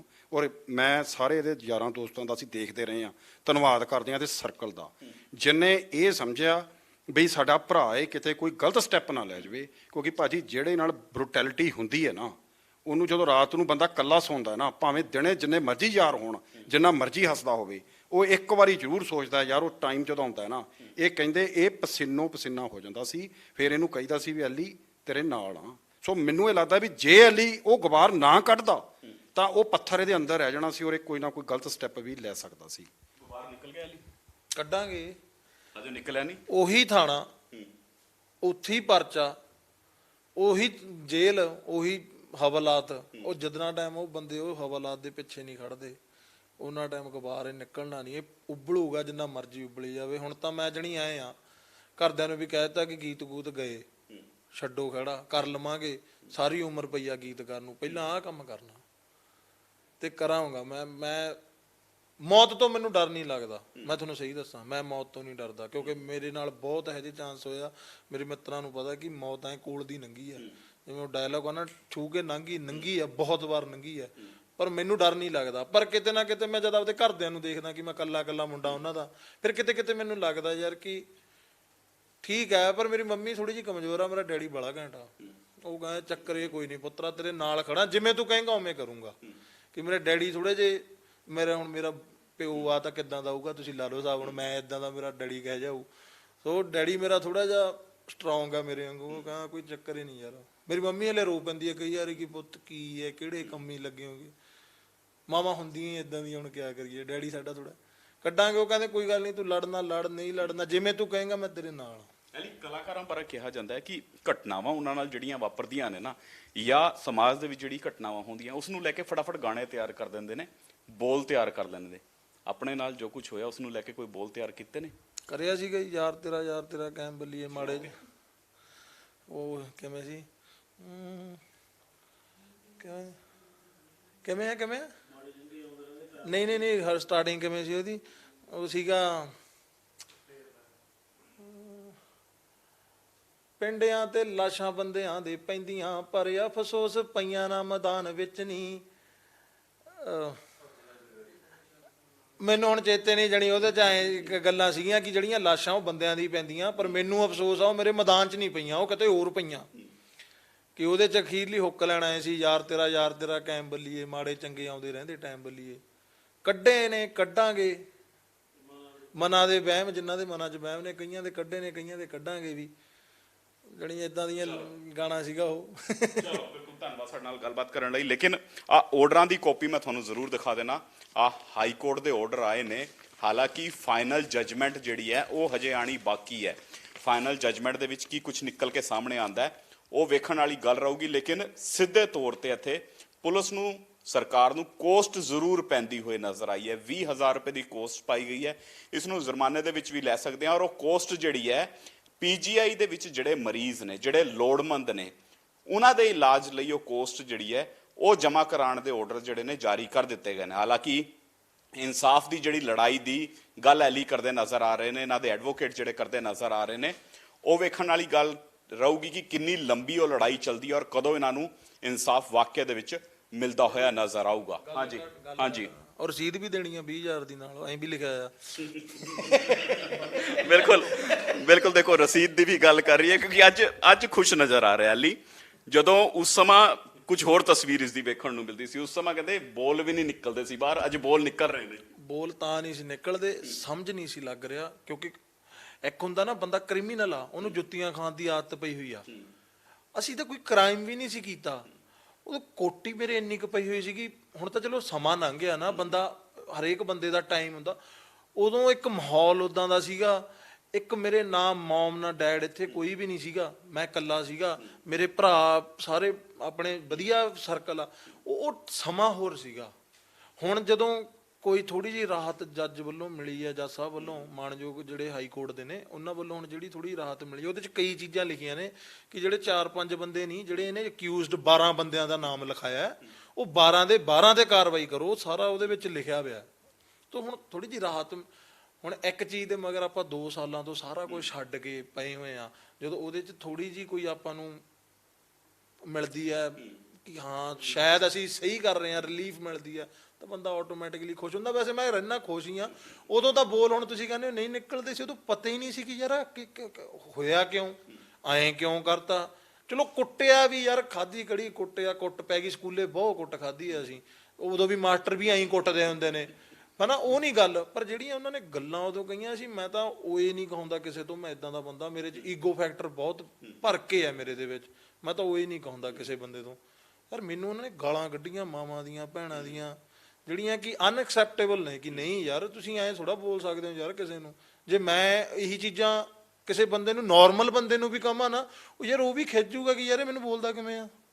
ਇੱਥੇ ਤੱਕ ਅੱਖਾਂ ਕੱਢਣ ਪਿੱਛੇ ਲੜਾਈ ਹੋ ਜਾਂਦੀ, ਸਾਲਾ ਅੱਖਾਂ ਕੱਢਦਾ ਸੀ, ਉਹ ਮੈਨੂੰ ਤਾਂ ਗਾਲਾਂ ਕੱਢੀਆਂ, ਕੁੱਟਿਆ ਮਾਰਿਆ, ਜਿਹਦਾ ਜੀ ਕਰਦਾ ਸੀ ਆ ਕੇ ਢਾਹ ਲੈਂਦਾ ਸੀ। ਉਦੋਂ ਸਮਾਂ ਹੋਰ ਸੀਗਾ, ਅੱਜ ਸਮਾਂ ਹੋਰ ਆ। ਤੇ ਹੁਣ ਥੋੜੀ ਜਿਹੀ ਰਾਹਤ ਮਿਲੀ ਆ ਕਿ ਹਾਂ ਸ਼ਾਇਦ ਕੁਝ ਹੋ ਜਾਵੇ, ਪਰ ਬਾਬਾ ਮਿਹਰ ਕਰੂਗਾ, ਹੋਊਗਾ। ਬਿਲਕੁਲ, ਦੇਖੋ ਬਾਬਾ ਮਿਹਰ ਕਰੂਗਾ, ਰੱਬ ਦੇ ਉੱਪਰ ਕਿਤੇ ਨਾ ਕਿਤੇ ਡੋਰਾਂ ਜਿਹੜੀਆਂ ਨੇ ਉਹ ਛੱਡੀਆਂ ਹੋਈਆਂ ਨੇ। ਵੇਖਣ ਵਾਲੀ ਗੱਲ ਰਹੇਗੀ ਇਹਨਾਂ ਦੀ ਲੜਾਈ ਹੋਰ ਕਿੰਨੀ ਅੱਗੇ ਜਾਂਦੀ ਹੋਈ ਨਜ਼ਰ ਆਉਂਦੀ ਹੈ। ਕੈਮਰਾਮੈਨ ਆਨੰਦ ਦੇ ਨਾਲ ਵਿਨੀਤ ਕਪੂਰ, ਡੇਲੀ ਪੋਸਟ ਪੰਜਾਬੀ। ਸਤਿ ਸ਼੍ਰੀ ਅਕਾਲ ਸਾਰਿਆਂ ਨੂੰ। ਕੋਵਿਡ ਨੂੰ ਮੁੱਖ ਰੱਖਦੇ ਹੋਏ ਬਹੁਤ ਸਾਰੇ ਪਰਿਵਾਰ ਔਰ ਵਿਦਿਆਰਥੀ ਟਰੈਵਲ ਨਹੀਂ ਕਰਨਾ ਚਾਹੁੰਦੇ, but not to worry, Pyramid e services ਹੁਣ ਲੈ ਕੇ ਆਇਆ ਹੈ ਪਿਰਾਮਿਡ ਆਨਲਾਈਨ ਪੋਰਟਲ, ਜਿਹਦੇ ਰਾਹੀਂ ਤੁਸੀਂ ਹਜ਼ਾਰਾਂ ਪ੍ਰੋਗਰਾਮ ਕੈਨੇਡਾ ਦੇ ਸੈਂਕੜੋਂ ਕਾਲਜ ਔਰ ਹਜ਼ਾਰਾਂ ਪ੍ਰੋਗਰਾਮ ਹੁਣ ਆਪਣੇ ਮੋਬਾਈਲ ਦੇ ਥਰੂ ਸਰਚ ਕਰ ਸਕਦੇ ਹੋ। ਆਪਣੀ ਐਲੀਜੀਬਿਲਿਟੀ, ਆਪਣੀ ਪ੍ਰੋਫਾਈਲ ਕ੍ਰੀਏਟ ਕਰਕੇ, ਆਪਣੀ 10th 12th highest qualification IELTS score ਪਾ ਕੇ ਕਿਹੜੇ ਕਾਲਜਸ ਤੁਹਾਨੂੰ ਦਾਖਲਾ ਦੇਣਗੇ, ਕਿਹੜੇ ਕਾਲਜਸ ਵਿੱਚ ਅਪਕਮਿੰਗ ਇਨਟੇਕਸ ਵਿੱਚ ਦਾਖਲੇ ਚੱਲ ਰਹੇ ਹੈ, ਇਹ ਆਪਣੇ ਮੋਬਾਈਲ ਰਾਹੀਂ, ਕੰਪਿਊਟਰ ਰਾਹੀਂ ਤੁਸੀਂ ਚੈੱਕ ਕਰਕੇ ਆਪਣੀ ਪ੍ਰੋਫਾਈਲ ਕ੍ਰੀਏਟ ਕਰਕੇ ਆਪਣਾ ਦਾਖਲਾ ਅਪਲਾਈ ਕਰ ਸਕਦੇ ਹੋ। ਸੋ ਇੱਕ ਕੰਸਲਟੈਂਟ ਦਾ ਆਫਿਸ ਹੁਣ ਸਾਡੀ ਫਿੰਗਰ ਟਿਪਸ ਤੇ ਹੈ, ਕਿਤੇ ਵੀ ਜਾਣ ਦੀ ਲੋੜ ਨਹੀਂ। pyramidvisa.com ਜਾਂ pyramideservices.com ਰਾਹੀਂ ਵੈਬਸਾਈਟ ਤੇ ਜਾ ਕੇ ਪ੍ਰੋਗਰਾਮ ਸਰਚ ਕਰੋ, ਯੂਨੀਵਰਸਿਟੀ ਸਰਚ ਕਰੋ, ਪ੍ਰੋਫਾਈਲ ਕ੍ਰੀਏਟ ਕਰੋ ਔਰ ਅੱਜ ਹੀ ਆਪਣਾ ਦਾਖਲਾ ਅਪਲਾਈ ਕਰੋ। ਔਰ ਨਾਲ ਦੀ ਨਾਲ ਵੀਜ਼ੇ ਦੀ ਸੇਵਾਵਾਂ ਵੀ ਪੋਰਟਲ ਰਾਹੀਂ ਦਿੱਤੀਆਂ ਜਾਣਗੀਆਂ।